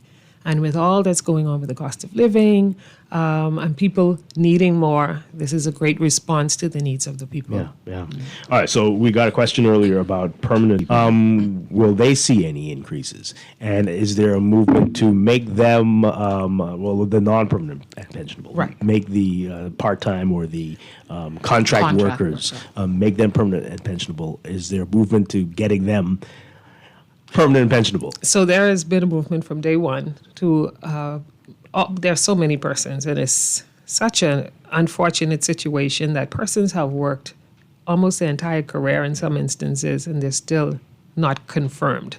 Can you say how many? How many were we talking about here? I can't say how many, but I will say that there were thousands. Oh, my goodness. And to give a firm number, it's virtually impossible. And let me explain why. So you have classes of persons who are in certain work groups that have not been regularized or had not been regularized. We're on one final grouping, in fact, right now that's called the school board workers. It's ad hoc hiring in different ministries without the connection to the public service, which is where you become permanent and pensionable because you go through the commission process. So there are special hiring groups. I mean, and every ministry had a name for their group. So the goal was to fix all of the ad hoc groups and regularize them. We're making great progress. I'll say in one ministry, there was 270 some, and now we only have about 60 some left to regularize. So it's a process. And of course, that process comes with retroactivity. I've worked for 25 years, I wasn't confirmed, and that's because of failure in managing the system properly. That's the reality of it. And so we haven't regularized this person, and now they're about to retire. Goodness. Which means their benefits are affected negatively, adversely, because technically they were temporary. So now we have to look at retroactivity. That means benefits, fiscal, looking back decades, number of years. So that has great fiscal implications. Let's start there. Additionally, when you are trying to regularize a person, you're basically asking them to start from scratch. So you need documentation. I'm sure you've heard public servants lament how they had to bring documents in repeatedly. So there's that. And that's another matter that Oracle will fix, because public servants will be able to upload their own documents from their own devices to the portal. So they don't have to have any interaction with humans to ensure that their documents are arriving where they need to. Right. But with the regularization of employees, it's critical to protect their benefits. We've made great headway. We've provided regularization for thousands of workers across the public service. And to tell you how grateful people are when they see you and say, thank you so much for such a simple thing. Now, coming out of the private sector, that is so strange, because within 6 months to a year, you're confirmed, you move on. Yeah. You don't have the headache of this, I'm unconfirmed. So I thought, our administration, we understand, and I think it was something that we even noted, it is something we even noted in our blueprint for change. We had to fix it. It's instability for our workers. It doesn't allow them to progress in life, because if they want to access credit to improve their lives, they cannot. We've heard that many times. It's so unfortunate. So that is why there was a concerted effort, a focused effort, continues to be, to ensure persons are regularized. Because you can't say how many. We have an open policy where if you aren't confirmed, you can let us know. I have a direct contact where people message me by the hundreds every day to say it. Yeah. So people are getting letters daily across the country, across the public service, to be regularized. And if you are one of them, definitely reach out, and we will make sure you are confirmed in post. So is the goal to eliminate this entirely, or will there be a need for contract workers depending on? So that's not the contract workers, Dwight. That's the ad hoc? That is the ad hoc hiring. Okay. So contract workers are contract workers. If they opt to become permanent and pensionable, they can do that. But most persons on contract generally prefer to be on contract, except for one ministry that has contract workers that we are regularizing. As we speak, and has been happening, and that's Department of Inland Revenue. They had a number of contractual workers that are now being brought in service. But it's something we're fixing. It's something that Oracle will fix permanently, because now the system tracks. And we know that we hired Laverne in 2021, and by 2022, that's a year later, we know that the system will automatically. So I do not like this term, but it's such a term that is the cracks. How can a human being fall through the cracks? Yeah. We have to have our eyes on the employees, and that's why we have managers and supervisors.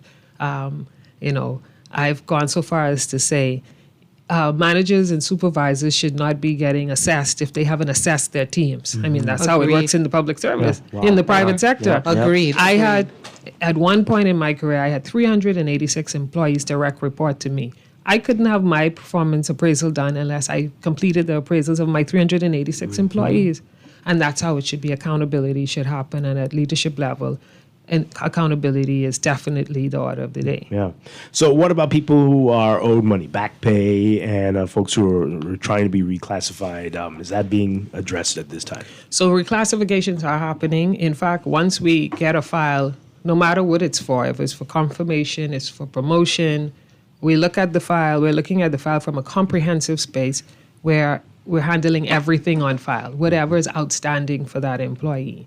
Back pays have been paid, ameliorated consistently, but do understand that it is an extreme fiscal burden, because while we have a budget, these matters, if you heard me say, contact me if you're an anomaly, if you're outstanding, then they are outside of what we're expecting or what we are budgeting for. So now we have to find the resources that are owed to these persons to ensure that happens. So back pay is being accessed for many, many people. Public servants are getting what's due to them. There's some that are waiting, know that in our upcoming budget that they will be ameliorated. And that's how we keep the process going. How do we stop the bleeding, if you want to call it that? Because what if next week someone shows up who's been 20 years old? So a policy has been introduced that says if you're 5 years or more then it has to be looked at as a special case. Because realistically... And there are cases like that? Yes, there have been. Sure. But realistically, it's hard to go back more than 5 years fiscally to ameliorate these matters. But that's been happening. Persons have been getting their funds. We've been doing the salary progressions, and public servants have been grateful. Are there more? Absolutely. But the goal is to continue until there is none. And our new system will also help us to get to that place in terms of not allowing these anomalies. Yeah. I want to just go back, Minister, to the ad hoc hiring. When you are now trying to regularize these employees, are you seeing, based on what they're doing, their job description, how they can fit into certain established categories, or are you finding now that you have to create new categories? So most of them are already performing in created and established posts. They just need to be regularized into them. And that's another thing we're doing from a comprehensive standpoint. We're looking at development of new career paths. Some career paths didn't exist before, and some career paths are new to the world. Digitization career paths are new.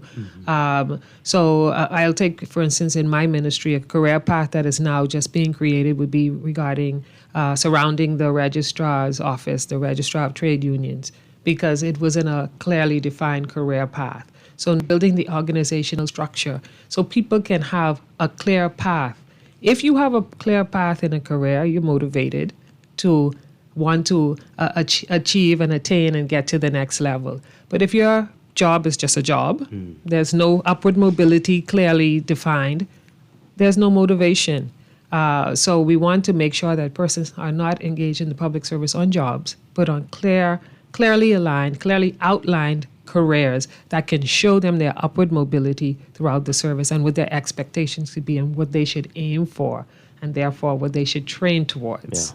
Well, some in the private sector need to talk like that, right?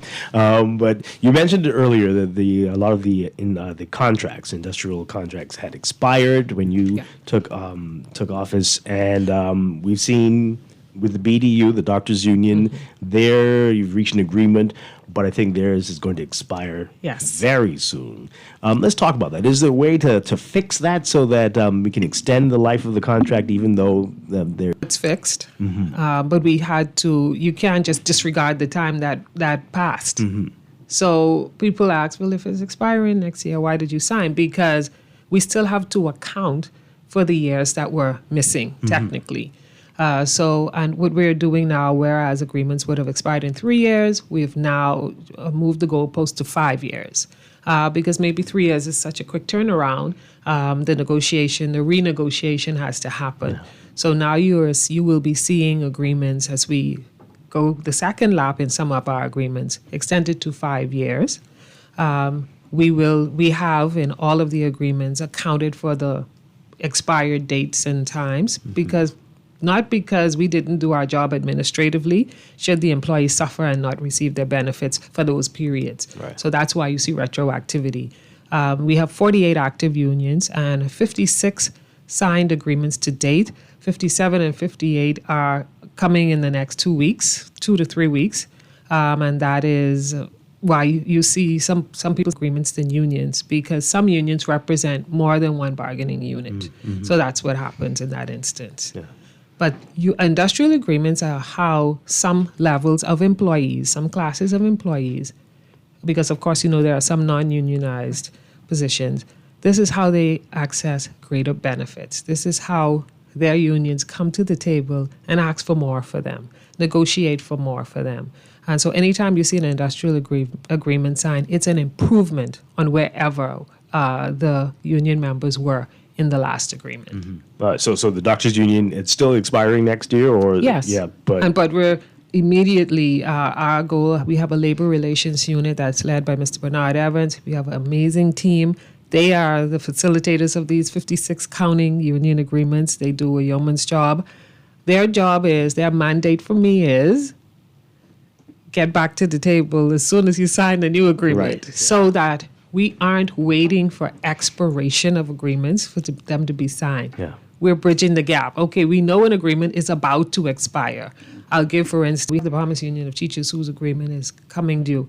and we're ready, looking at the final document, getting ready to ensure that we have a new agreement in place before the old agreement expires. That's efficiency. If we say we expect efficiency from our workers, we have to model the behavior. Yeah, excellent. All right, we're going to go to the news in just a bit, but we had Trade Union Congress President Obie Ferguson a couple of days ago. He keeps saying this, making comments about you being the Minister of Labor and Public Service, but as I said to him, you're not the first one. No. And we never heard you say, complain about that before. I've been that since 2023. Right. But he never complained about the other ones. I don't recall. No. We'll talk about that, I'm sure, right? Yeah. Okay. Well, let's talk about it. Why do you understand where he's coming from about you representing the two? How that can be a conflict? I absolutely don't. So there's a number of facets to this. First of all, the Prime Minister appoints his cabinet and assigns his portfolios, and he has the legal authority to do so. Our Prime Minister, being who he is, with a full grasp of the law, there is no conflict in law of any member being a Minister of Labor or Public Service. Again, this has happened before. It's not new. I'm the first female one, I don't know, but maybe, I don't know. So there's also the fact that I've been the Minister of Labor and Public Service since 2023. So why was it not a conflict since then? It's now a conflict. Additionally, I don't see anywhere in our day-to-day work where we've been halted, affected adversely in any way because of the dual role.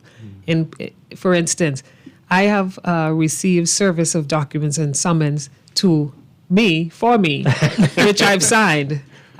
Because if you say that you have an issue with the Minister of Labor in his or her capacity, the minister can separate and say, okay, is this a real case that we should have conciliated? Well, yes. So there are trade disputes filed against the minister that have been signed by the minister to move on for conciliation. But is it for you to be in that position, or anyone to be in that position? If you can be objective with your decision making, I don't see why not. There have been no strike certificates that have been applied for under my tenure that were refused, because I know that unions have a right and a freedom to protest and associate, and freedom of association, and they have that right. And once you are not imposing on their constitutional rights, that is what is important. So no strike certificates have been denied. No trade disputes have been denied.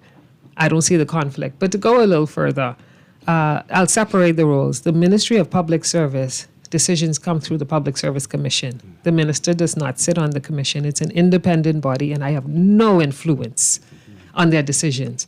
Then, to take it further, there's a Public Service Board of Appeal. I definitely don't sit on that. I don't even know the appeals that come to them until after the fact. And the representative from the union is also a part of the Public Service Board of Appeal.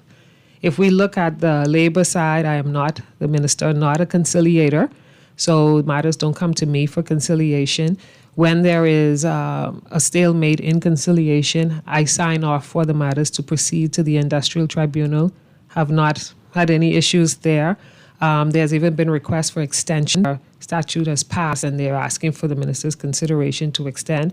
I've issued many of them. So if there is a personal issue, I don't see where that would come in play, because there's been no conflict in my role. Legally, there's no conflict in the role. So I don't know why. I can say I don't know why he feels there's a conflict. I have advised or asked that he state what the conflict is. Preferably to the Prime Minister, because I didn't appoint myself. The Prime Minister appointed me, and maybe that is where he should take his grievance, and maybe the Prime Minister, and he can work out whatever that grievance is. All right, we're going to take as you mentioned, the Industrial Tribunal. Want to talk about that, talk about work permits, and a whole lot more, including the Labor Day parade that's coming up with Minister of Labor and Public Service, Pia Glover-Roll. This is Morning Blend. We're going to business when we get back. Stay with us here on Guardian Radio 96.9. Well, sometimes it seems, girl, I'm neglecting you. Well, I love to spend more time. I got so many things to do. Oh, I got work to do. I got work, baby. Wake up up and treat yourself to the breakfast you deserve with Wendy's new French toast sticks platter. 4 pieces of golden, crispy French toast sticks served with warm syrup, fresh cracked eggs, your choice of protein, and orange juice. It's sweet, savory, and everything your morning's been missing. Whether you dip, dunk, or just go all in, you'll never want to go back to your old breakfast routine. Better breakfast always starts at Wendy's. Now let me see now. 326 EPIC. Hello.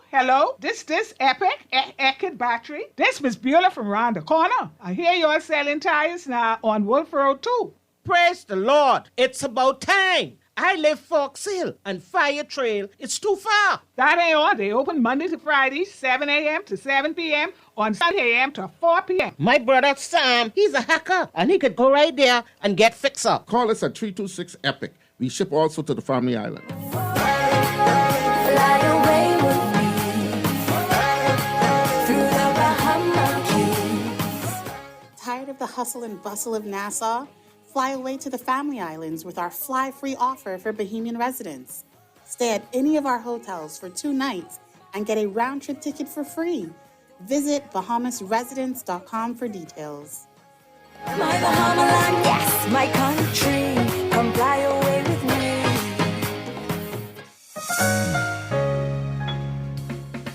Living paycheck to paycheck? At Fidelity, we can help you take control of your money, build savings, and create a financial future you're proud of. And we'll do it free of charge. Transform your financial future with our coaching sessions today. Make that move. Call 356-7764. Fidelity, we're good for you. This is Guardian Radio 96.9 FM, talkradio.com, and the Guardian Radio app, Nassau, Bahamas. Been off the WSC grid for over a year? Now's the time to come back and save big. For a limited time only, the Water and Sewage Corporation is offering up to 50% off reconnection fees for customers disconnected for more than 1 year. Don't miss this chance to reconnect and enjoy reliable, quality water service at a discounted rate. Call 302-5599 to learn more. Water and Sewage Corporation, dedicated to dependable, affordable water solutions. It's official. The BYD showroom is now open at the Mall at Marathon, and it's like a portal into the future. Sleek rides, cutting-edge tech, all from the world's #1 electric car brand. Slide through for a free coffee at the Dream Bar and let the Easy Car Sales team show you why everyone's falling in love with electric. Rain or shine, it's cool, comfortable, and convenient. Open 10 to 6 daily through the food court entrance at the mall. Your electric journey starts now. This is Guardian Radio, your station for up-to-the-minute news and intelligent, interactive, and engaging conversations.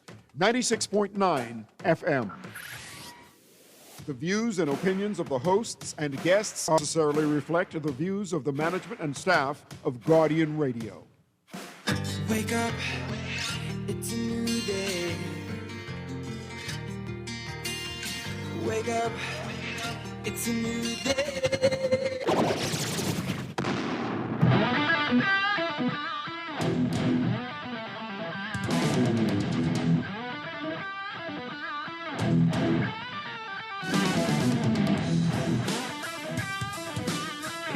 Good morning and welcome to Morning Blend Business on Guardian Radio 96.9. Dwight Strachan along with Laverne Gardiner. Welcome back to our Morning Blend listeners. We continue with our Labor Week series. We're wrapping up today with Minister of Labor and Public Service Peter Glover Roll in studio, having a great conversation so far. So there's a whole lot more we want to talk to you about, but we don't have much time. I want to go back really quickly to the pay raises. And in the papers today, the BPSU is saying they were blindsided by this and that they weren't privy to the salary review, and questioning how this can all happen without them having knowledge, or at least being at the table to see this going on. What do you say to the criticisms from Kimsley Ferguson?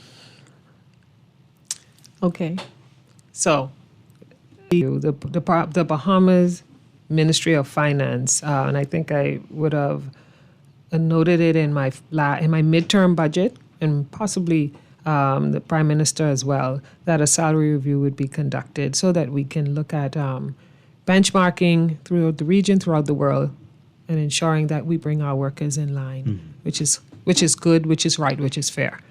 We accessed the salary review, and the results showed that we needed to make various levels of increase.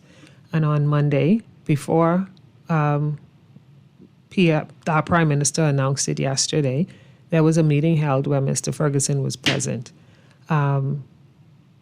He was involved in terms of being informed. There's no stipulation that says he has to be involved in the process. That's done by the technical teams. Monday, as in and a couple of days ago? Yes, on Monday. Okay. Wow. He did, I'm advised, express his, he was vocal about, I guess, not being included in the preliminary process, but he's definitely informed, even prior to the country being informed yesterday.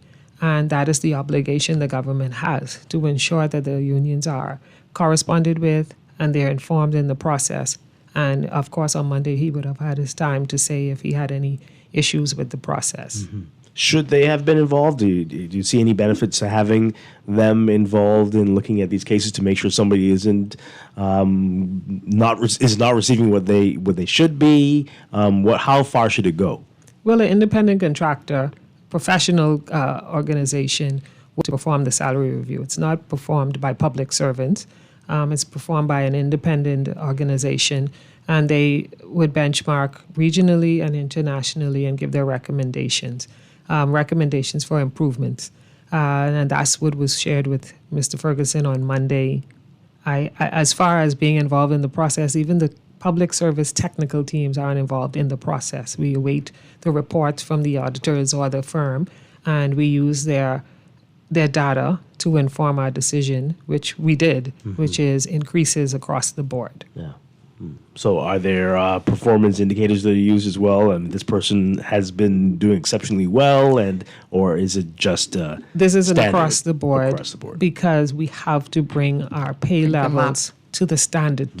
And then from there, now you look at the performance indicators, you look at the EPARs that we call performance appraisals, upward mobility, have you upskilled? Now we bring them to a standard, which was below in all instances. That's a different exercise. Yes. Okay. All right. So, as Minister of Labor, work permits, has always been a contentious issue. We heard the Prime Minister just a few days ago saying that there should not be foreigners doing jobs that Bahamians should be doing. I think every Prime Minister has said that. Every Minister of Labor has said that. But the perception is that we're seeing more and more foreigners at the top levels and at the lower levels, and that the average Bahamian is being squeezed into a bubble in the middle. What's really happening? Can you say how many work permits there are, and are you seeing an increase in work permits for foreigners? What are we really dealing with here? So Department of Labor doesn't deal with work permits. We handle the prerequisite, which is a notice of vacancy, a labor certificate. I don't agree, and I don't think the data shows that there are more foreigners at the top levels. We are doing a great job of ensuring that Bahamians into those roles. To some organizations, disapproval. But that is what we're doing. We have implemented a notice of vacancy policy enforcement unit, which means we're not just issuing labor certificates anymore. Those persons who apply for labor certificates can vouch. There's a more scrutinized process. They're not being approved as readily as they used to be because there is now a process where we are ensuring that, there were stipulations in place, but again, it wasn't being managed and enforced. So now we are enforcing the fact that if you say that you are identifying an understudy, first of all, we're going to make sure that that person is a real person, that they understand that they are understudying a role. And then there's M&E, monitoring and evaluation throughout the process. So at the time that the foreigner's work permit expires, we can have an assessment of, is this person ready, this Bahamian, ready to assimilate into the role? And if not, these are the reasons why. We had one instance recently where a Bahamian doesn't want it anymore. They were understudying and they decided in the process of understudying that, this is what I really want. We have the process now. That's a great thing because now we can understand and you can monitor and approve labor certificates from an informed place. So if you apply for a labor certificate, and we have sent resumes to companies who say, we can't find a Bahamian. We advertised, no one responded. Well, here we go. We have 4 resumes. We'd like you to interview these 4 persons because we know that they qualify for the role. So it's putting a focused approach on the way we manage. Management is hands-on, not allowing systems to run without being monitored, without being evaluated, without ensuring that the outcomes that you are desiring can happen because of your focus. So we're placing the focus that's necessary. In the low end of the scale, let's talk about that. Yeah. You may see more because what we're finding is more expats. What we're finding is in some of the technical fields, we don't have Bahamians who have the skill sets, or we don't have enough. Construction is booming. And as simple as a construction role, you may say, well, there's so many Bahamians, but all of them are engaged who have the skills. So you see our government focusing on skills, focusing on employability, focusing on technical. So we have our National Youth Guard that gives you plumbing, carpentry, electrical skills, swimming skills, which is something that is another gap in our system. So we are focusing on technical skills. BTVI, the Bahamas Polytechnic that is launching. We have to make sure our citizens have the skill sets to fill these roles, no matter where they fall on the totem pole, the top or the bottom. We are protecting positions for Bahamians. And that's how you see our unemployment rate lowering and continuing to lower, because now we are not just saying we want a job. We are trying to focus our citizens on careers. And that means starting from the high school, tertiary level, high school level, where before they get into tertiary level education, we're directing them on paths. You have a lot of students who we encounter when we do our labor on the campus who say, I don't know what I want to do. We say, what do you like? Okay, well, did you know that these are the 6 options based on what you like? Oh, I didn't know that to be a part of the Royal Bahamas Police Force, I don't necessarily have to be a police officer. I can be in forensics. I can be in tech, because these jobs, these positions exist within various organizations. So directing students toward the paths that are gapped. We use our analysis of our data to fill the gaps. So if we see a lot of notice of vacancy applications coming in for pharmacists, then that means maybe we need to start directing Bahamians toward that field because there's a gap there. I believe in that. Quantity surveyors, elevator technicians, carpentry specialists. We need to let people know, and that's what we're doing at the Bahamas Department of Labor, ensuring that we're directing people to the gaps. All right, so we can understand the skills portion, right? But when you and restaurant staff and wait, what's happening here? Does this really take? Do you need many skills for this? Everybody doesn't want to fulfill those roles. So you have people who want a job. They may not have skills, but they don't want that type job. That's why we have places like NTA, National Training Agency. Go and get a skill. And at NTA, after you get a skill, we help you with job placement. So there's persons from around the world who have Bahamians, the diaspora from around the world, who are asking us, help us, I want to come back home. I'm abroad, I'm making a great salary, I'm doing well, but I miss home, I want to come back home. These are the people we are trying to assist as well. Where I've found the greatest issue with us placing persons, Bahamians that are returning or want to return, is the salary gap. Not in only the public sector, but it's in the private sector here. The salaries are not as great as they would be in an international operation in some instances. So that's where you see some disparities, where people want to come back home, but to give up a really great salary for an okay salary, people have to really think about it. Yeah. So likely, based on what you're saying, that with the minimum wage jobs, we are in the private sector likely to see many more foreign workers. Minimum wage. I've been on a campaign to say minimum wage is entry-level salary. You should not remain at minimum wage. And please note that everybody people argue about this minimum wage. Oh, the government give us this little minimum wage. Minimum wage is entry-level. Entry-level. That means you should not be at minimum wage for the duration of your career. At what point have you improved? At which point have you aligned yourself for upward mobility to get more? So minimum wage is supposed to be the start. Generally at persons who are just assimilating out of high school or into a new role where they don't have the skills. In a career, you build your skills so that you can build your wages and benefits. So minimum wage, being as it is, it shouldn't be a lifelong salary. You should be working to attain more. The livable wage is being investigated. In fact, we have a team of stakeholders that is in Geneva right now. It's a 2-week convention. I'll be going on Saturday to join them. But there is discussion around the world. There's investigation and research being done around the world regarding livable wage, and it happens at the ILC in Geneva. And we're always at the table because, we're just as our country is trying to make the decision, many countries in the world are trying to make this same decision, some countries bigger than ours, because it has to be a balance. And fiscal situations around the world right now are generally the same. Yeah. So until that changes, likely we'll continue to see at the low end and foreign workers. I wouldn't say that. We are working hard as an administration to have multiple areas where we can give free training to Bahamians in tech, technical, vocational training. And I've given a few streams already. There's BTVI, there's National Youth Guard, there's the National Training Agency.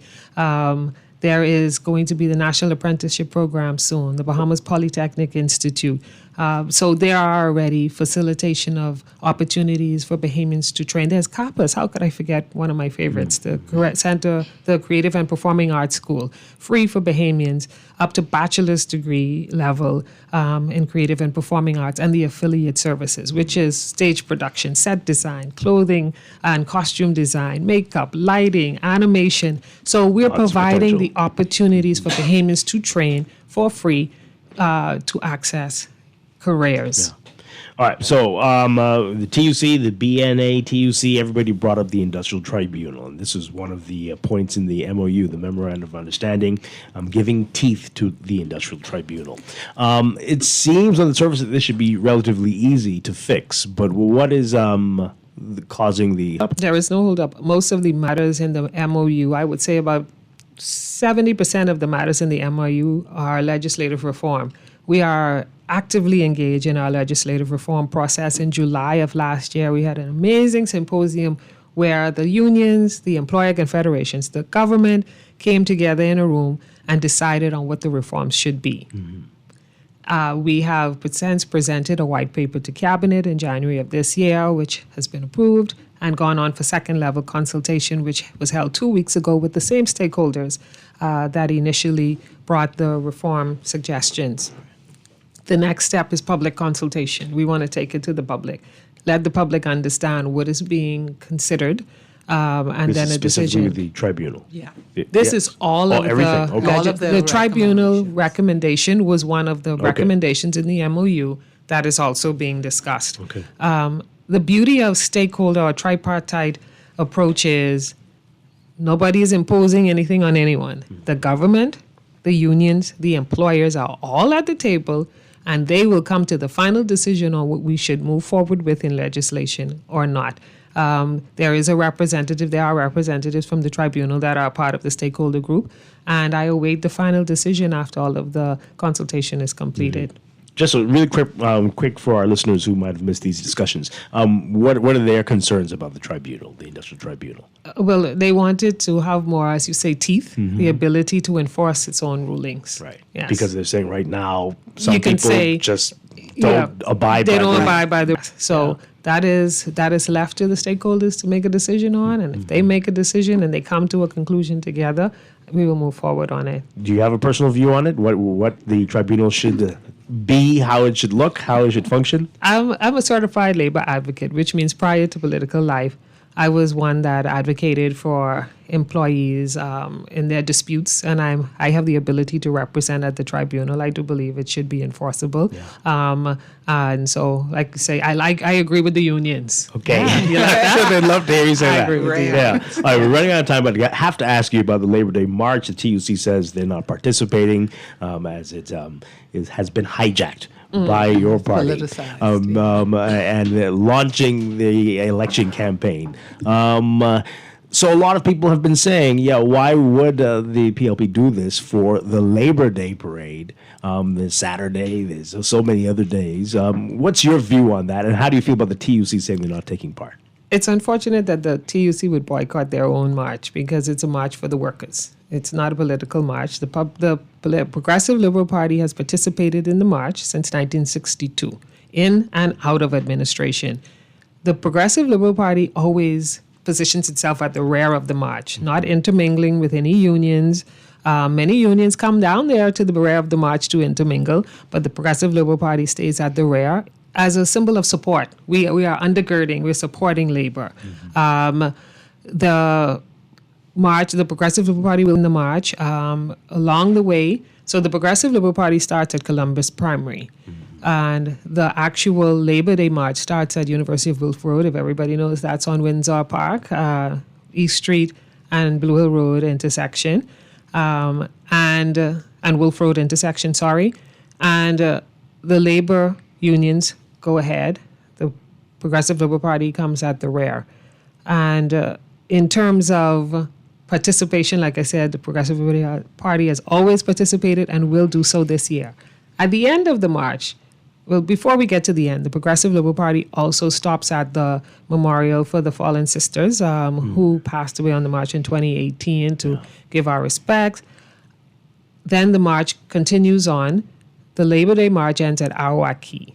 The Progressive Liberal Party will be ending at Clifford Park. Two separate endings, two separate events.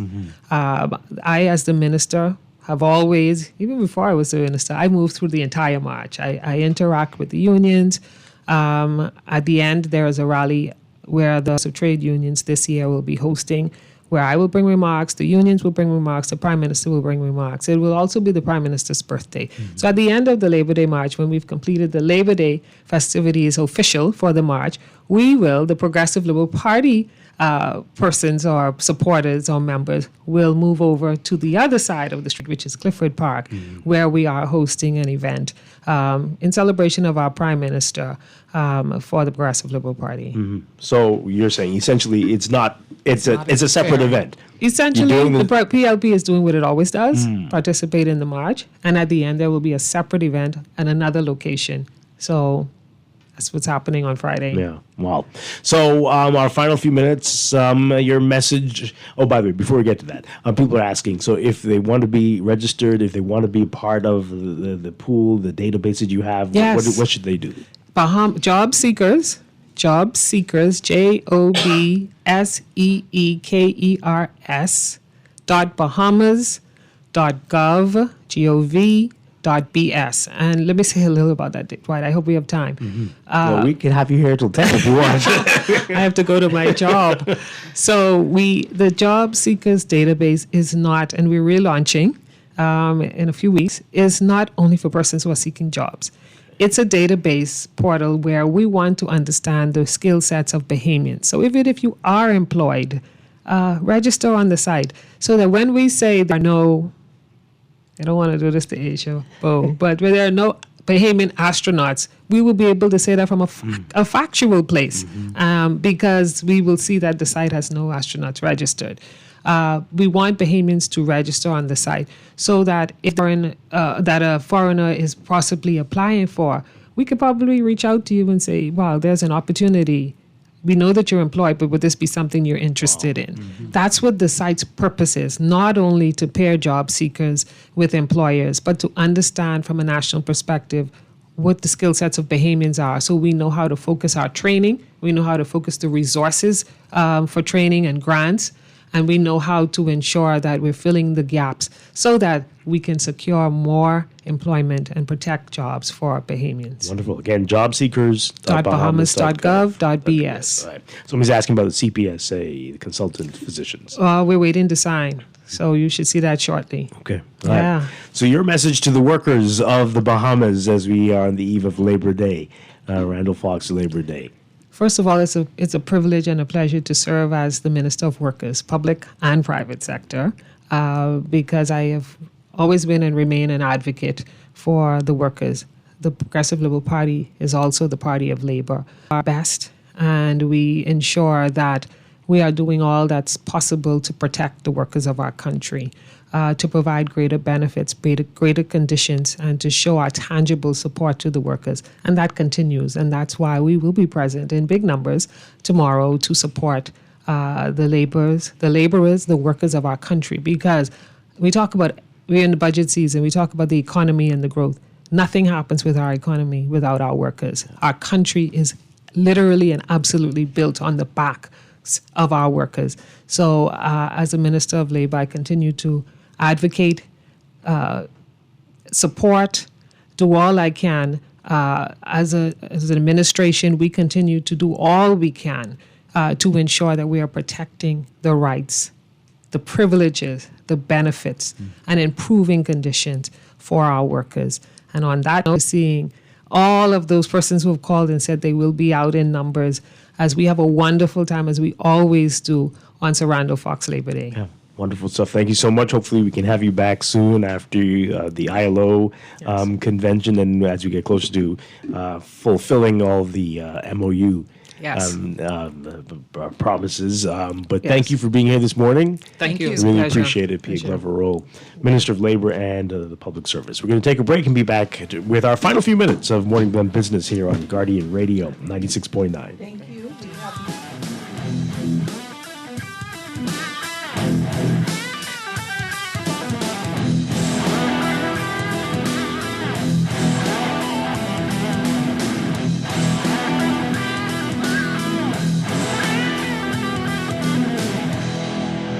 Try to rest, roll with the best. For all your printing needs, there ain't no one better, no. For posters and banners, magazines and flyers. For window decals, greeting cards and newsletters. No job too big and there's no job too small. You name it, we can print it, just give us a call. Let Print Masters bring your master. Located in the Nassau Guardian Building, telephone 302-2361. Calling all beer lovers. Get ready for Portside Pints. Join us on Saturday, June the 21st from 1 p.m. to 9 p.m. at Nassau Cruise Port to sample beers from all around the world with live music and amazing Bahamian food. $10 general admission includes a free Portside Pints beer mug, or take it up a notch and check out our exclusive VIP lounge. That's the Portside Pints Beer Festival, June 21st at Nassau Cruise Port. Don't miss it. Visit Facebook or Instagram for details.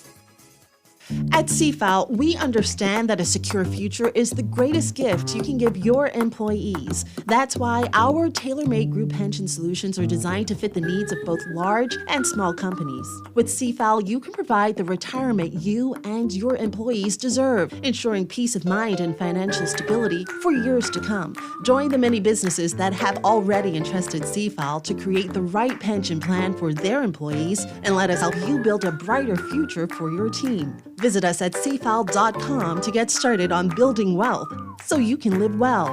CFAL, growing wealth for future generations.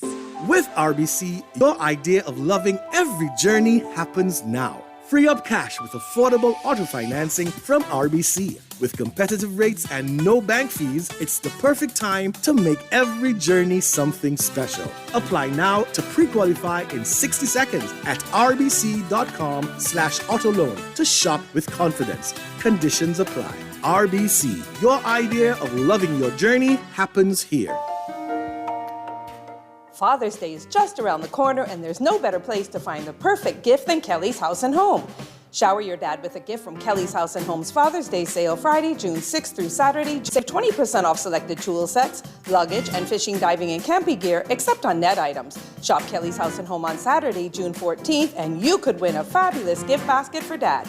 Visit our Facebook page for more information. Kelly's House and Home's Father's Day sale, June 6th through 14th. Happy Father's Day, all with love from Kelly's House and Home. When your hands are too full, life is just too complicated. Nala, Sally, come here. Uncomplicate. Go faster, safer, greener with the digital way to pay. With Tap to Pay, it's as easy as a gentle touch. No more headaches. Say hello to convenience. The future of pay is digital with options like credit cards, debit cards, online banking, and digital wallets. Make every experience unforgettable. Embrace the ease today. You work hard for your money, so let your money work hard for you.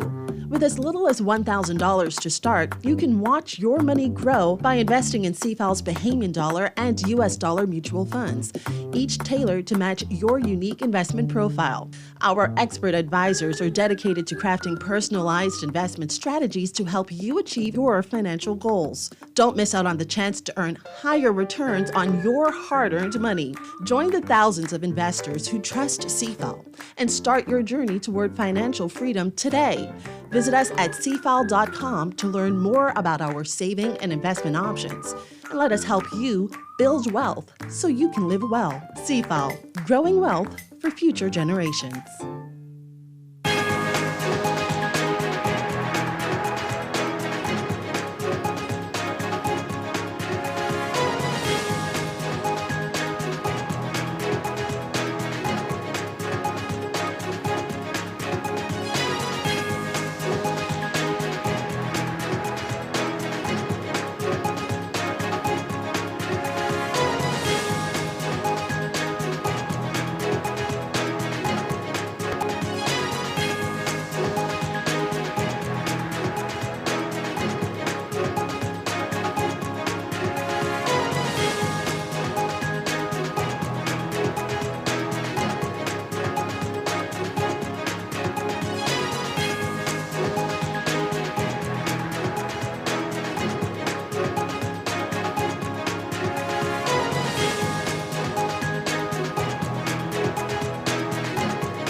It is time for your morning business report, brought to you by CFAL.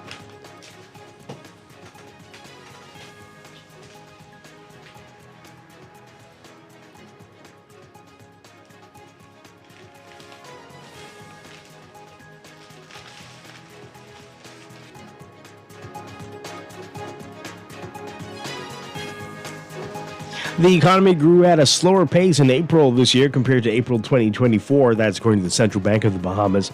The bank, in its monthly economic and financial developments report for April, said indications are that the domestic economy's growth momentum through April slowed in comparison to the same period in the previous year, with economic indicators still normalizing closer to their expected medium-term potential. The bank saying at healthy levels grew at an estimated tempered pace as a result of the capacity constraints within the high value-added stopover segment. Central Bank also saying that external reserves grew to $2.814 billion. The bank saying that during the review month, April 2025, external reserves grew by $24 million. Notably lower than the $64.8 million in the same period of 2024. Member of Parliament for East Grand Bahama and Shadow Minister of Finance Kwesi Thompson criticizing the government's introduction of business incentives in the Business Development Incentives Program bill, which he said should not apply to businesses with a turnover of more than $30 or $50 million, as stated by the legislation. The government has referred to the legislation as part of a development strategy for the country, but Thompson, during his contribution to the budget debate, said the strategy only rewards already wealthy companies. And Thompson is also blasting the government for changes to the country's VAT that he contended amounts to an increase in VAT because it delays or denies VAT refunds until a certain period. More on his comments in today's Guardian Business section. And Bahamas Pharmaceutical Association President Dr. Marvin Smith telling Guardian Business that the Caribbean Public Health Agency's Caribbean regulatory system is ill-equipped to provide drug procurement standards for the National Prescription Drug Program. Smith, who has been working with Minister of Health and Wellness Dr. Michael Darville and teams from the National Health Insurance Authority, which is scheduled to take over the operation of the drug plan in February of next year, along with KPMG, working along with them, the roles that each of these groups are going to be playing and the, quote, unrealistic influence that they are trying to have, particularly as it relates to the quality and accessibility of pharmacy products in the country.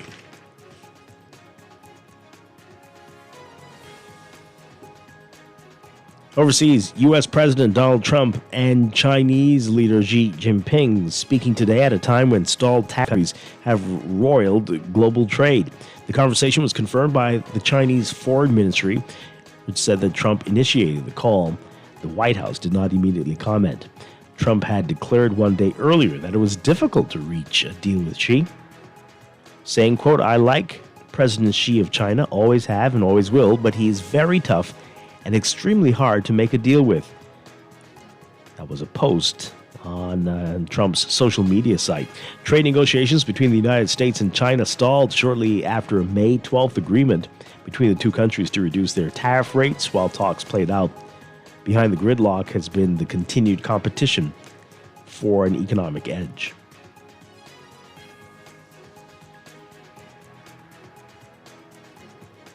And eager customers lining up outside electronics stores in Tokyo hours in advance to collect their pre-ordered Nintendo Switch 2 video game consoles. Much anticipated Switch 2 being released around the world today is an upgrade to its 8-year-old predecessor with new social features meant to draw players into online gaming. Nintendo is counting on the Switch 2 to boost sagging sales. In the U.S., a chaotic pre-order process in April left some fans frustrated after the consoles quickly sold out. Still, some eager fans lined up early today at retailers like Target in hopes of purchasing a unit.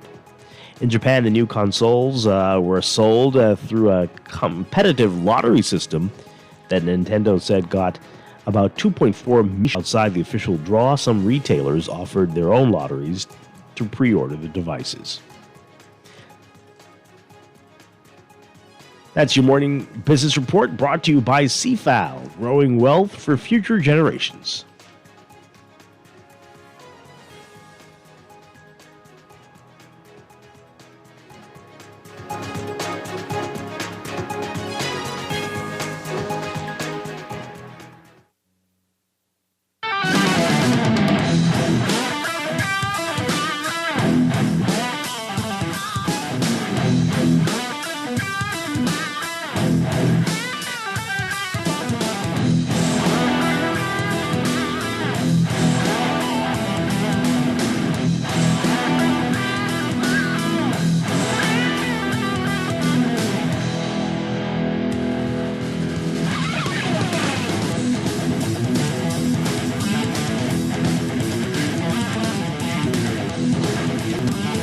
And we are back with Morning Blend Business on Gardiner Radio 96.9. Dwight Strachan along with Laverne Gardiner in studio.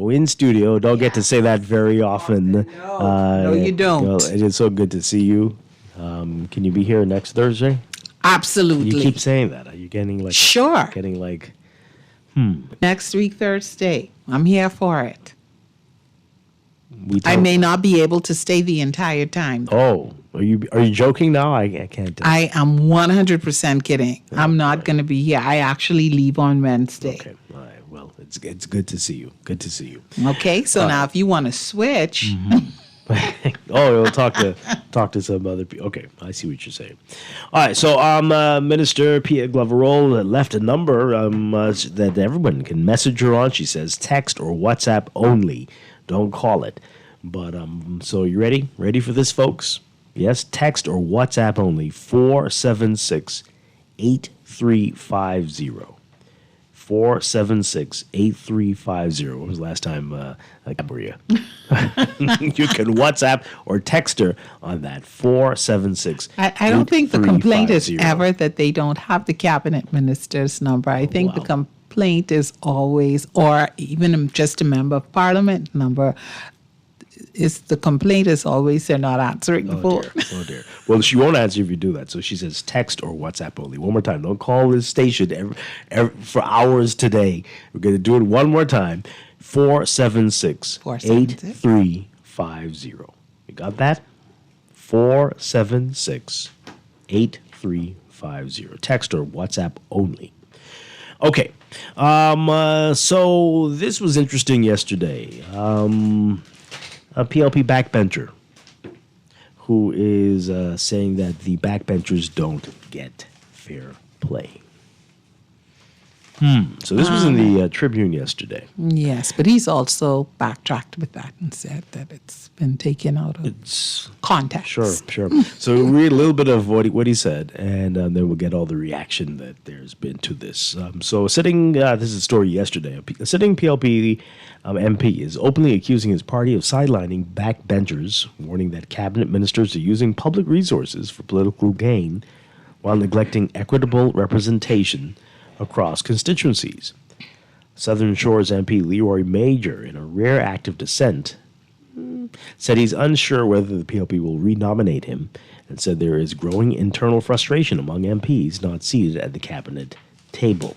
There's got to be fair play to the backbenchers whose voices are not heard around the table. This was during an interview with the Tribune. I think they use what is available to them for their advantage when it should be used for national advantage. So unlike previous administrations, the PLP under Prime Minister Philip Davis has largely maintained a united front with no public dissent from within its parliamentary caucus, marking Major the first to challenge the party's internal dynamics openly, and to do so just as the party intends to officially launch its general election campaign. Major highlighted the $20 million budget allocation for Pinewood Gardens and flooding there as a case study for political imbalance. He said that Miles LaRota is a minister, saying, quote, he sits around the table and that is again offered to him. But there are some of us who are not around the table having the same problem, and that's where fair play comes in. Right.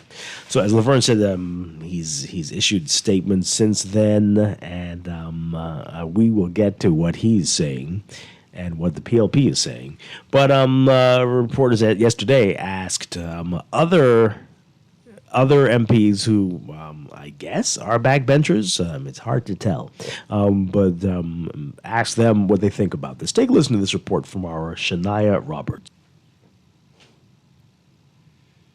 Several Progressive Liberal Party MPs are speaking out in support of the party on the heels of a statement made by PLP MP Leroy Major, who suggested that backbenchers aren't given the same resources for their constituents as those with a seat at the cabinet table.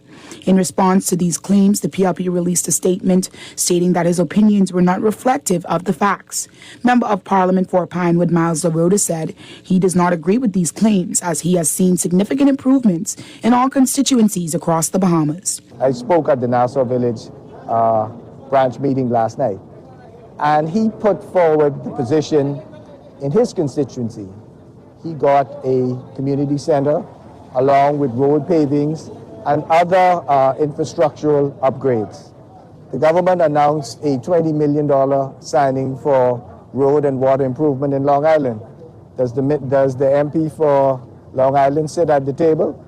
I think that this government has done a yeoman's job in trying to better the lives of people throughout the Bahamas, irrespective of whether the governing party holds that seat. MP for West Grand Bahama and Bimini, Kingsley Smith, highlighted several improvements he has seen in his constituency, despite being a newcomer and backbencher. He asserted that the Davis administration is making every constituency a priority. I'm happy and pleased with what is happening for West Grand Bahama and Bimini. Take note, there's a brand new airport that is building in South Bimini. The roads in South Bimini are being repaved. The opening of the 8 Mile Rock Government Complex, the Obadiah Wisham Complex. The Holmes Rock Primary School, Junior School, is about to be completed. Plans for the rebuilding of the West End Police Station. A Pine Forest Park that was dilapidated for some 20 years is being completed.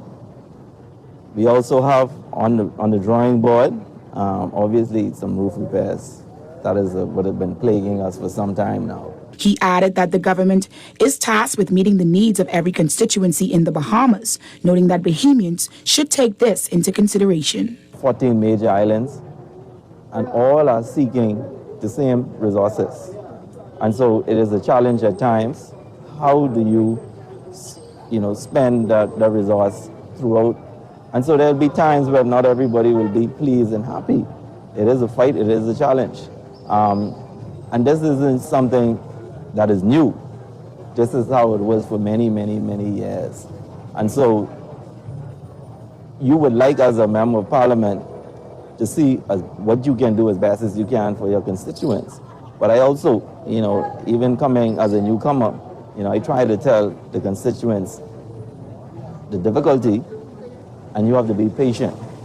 It's a process that is not, it's going to happen overnight. MP for Nassau Village Jamal Strachan also shared his experience as a backbencher, noting that the government is taking an all-inclusive approach. He noted that the delays are attributed to legacy issues. Strachan says he is excited to see what's in store for Nassau Village. Government is inclusive. The resources are being shared. Nassau Village is a major recipient of them all. Is there more work to be done? Yeah, of course, there will always be. But that is just because of legacy issues that we have had to fight. So now that we're coming to a point where we do have a balanced budget with a surplus, you have this I would say excitement behind what next and how much of the resources will. So I know that Nassau villages are clamoring to hear what's in store for them. I expect that it will be shared up equally and equitably, and I look forward to it. For the Guardian News Network, I'm Shania Roberts. All right, so the PLP issued a quick statement to this. The Progressive Liberal Party has seen the comments made by the Member of Parliament for Southern Shores. While we take note of his opinion, it does not reflect the facts of the matter. Wow. And then we saw a statement from Leroy Major. Did he change his position? Well, he Absolutely. He said, in my interview with the Tribune, I shared my thoughts in good faith with the intention of contributing to an honest and constructive dialogue with our national discourse. I wanted to make it absolutely clear I have full respect for the Progressive Liberal Party's internal processes. If the candidates committee chooses to support my renomination, I will continue serving the people of Southern Shores with gratitude and commitment. If the decision goes another way, I will remain a proud supporter of the Prime Minister and the PLP's efforts to secure another term in office. At no point did I seek to cast aspersions or to question the integrity or character of my colleagues. I respect them deeply and value the opportunity to serve alongside them. Any suggestion otherwise is a mischaracterization of what I said and what I believe. And there's more, but anyway, yeah.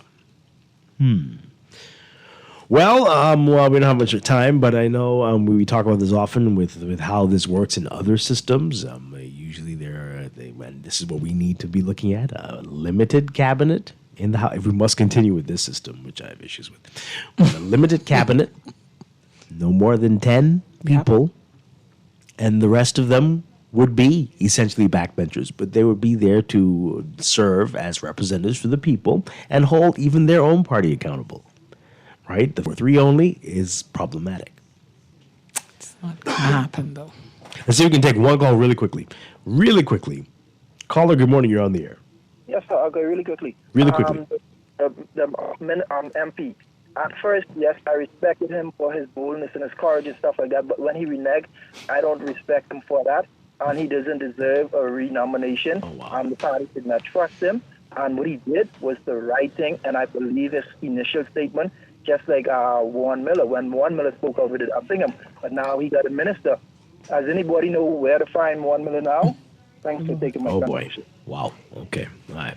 So, Laverne, you were hoping for one person to have called in since you're in Nassau. Yes, I'm in Nassau, and I have not heard 52's voice. I've not heard Papa. I've not heard, I don't know who the gentleman is who always struggles to pronounce my name. I have not heard a call from them. I was so excited to come, and everybody else who always tells me to come to New Providence. Well, I guess we should have promoted it that you were coming, and then they would have all been here. You think that's in there? Maybe. Squeeze. Let's see. Really quick, producer. Good morning. Oh, there he is. There he is. She's so excited to hear you.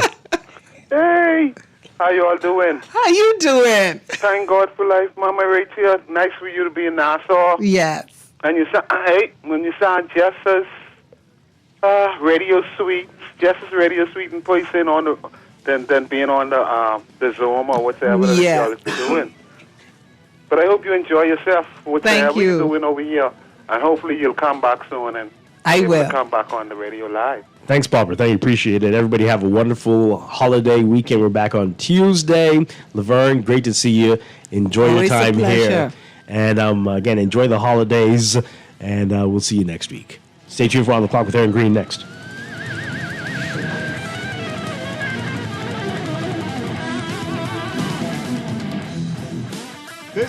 Guardian Radio 96.9 FM, streaming on GuardianTalkRadio.com and the Guardian Radio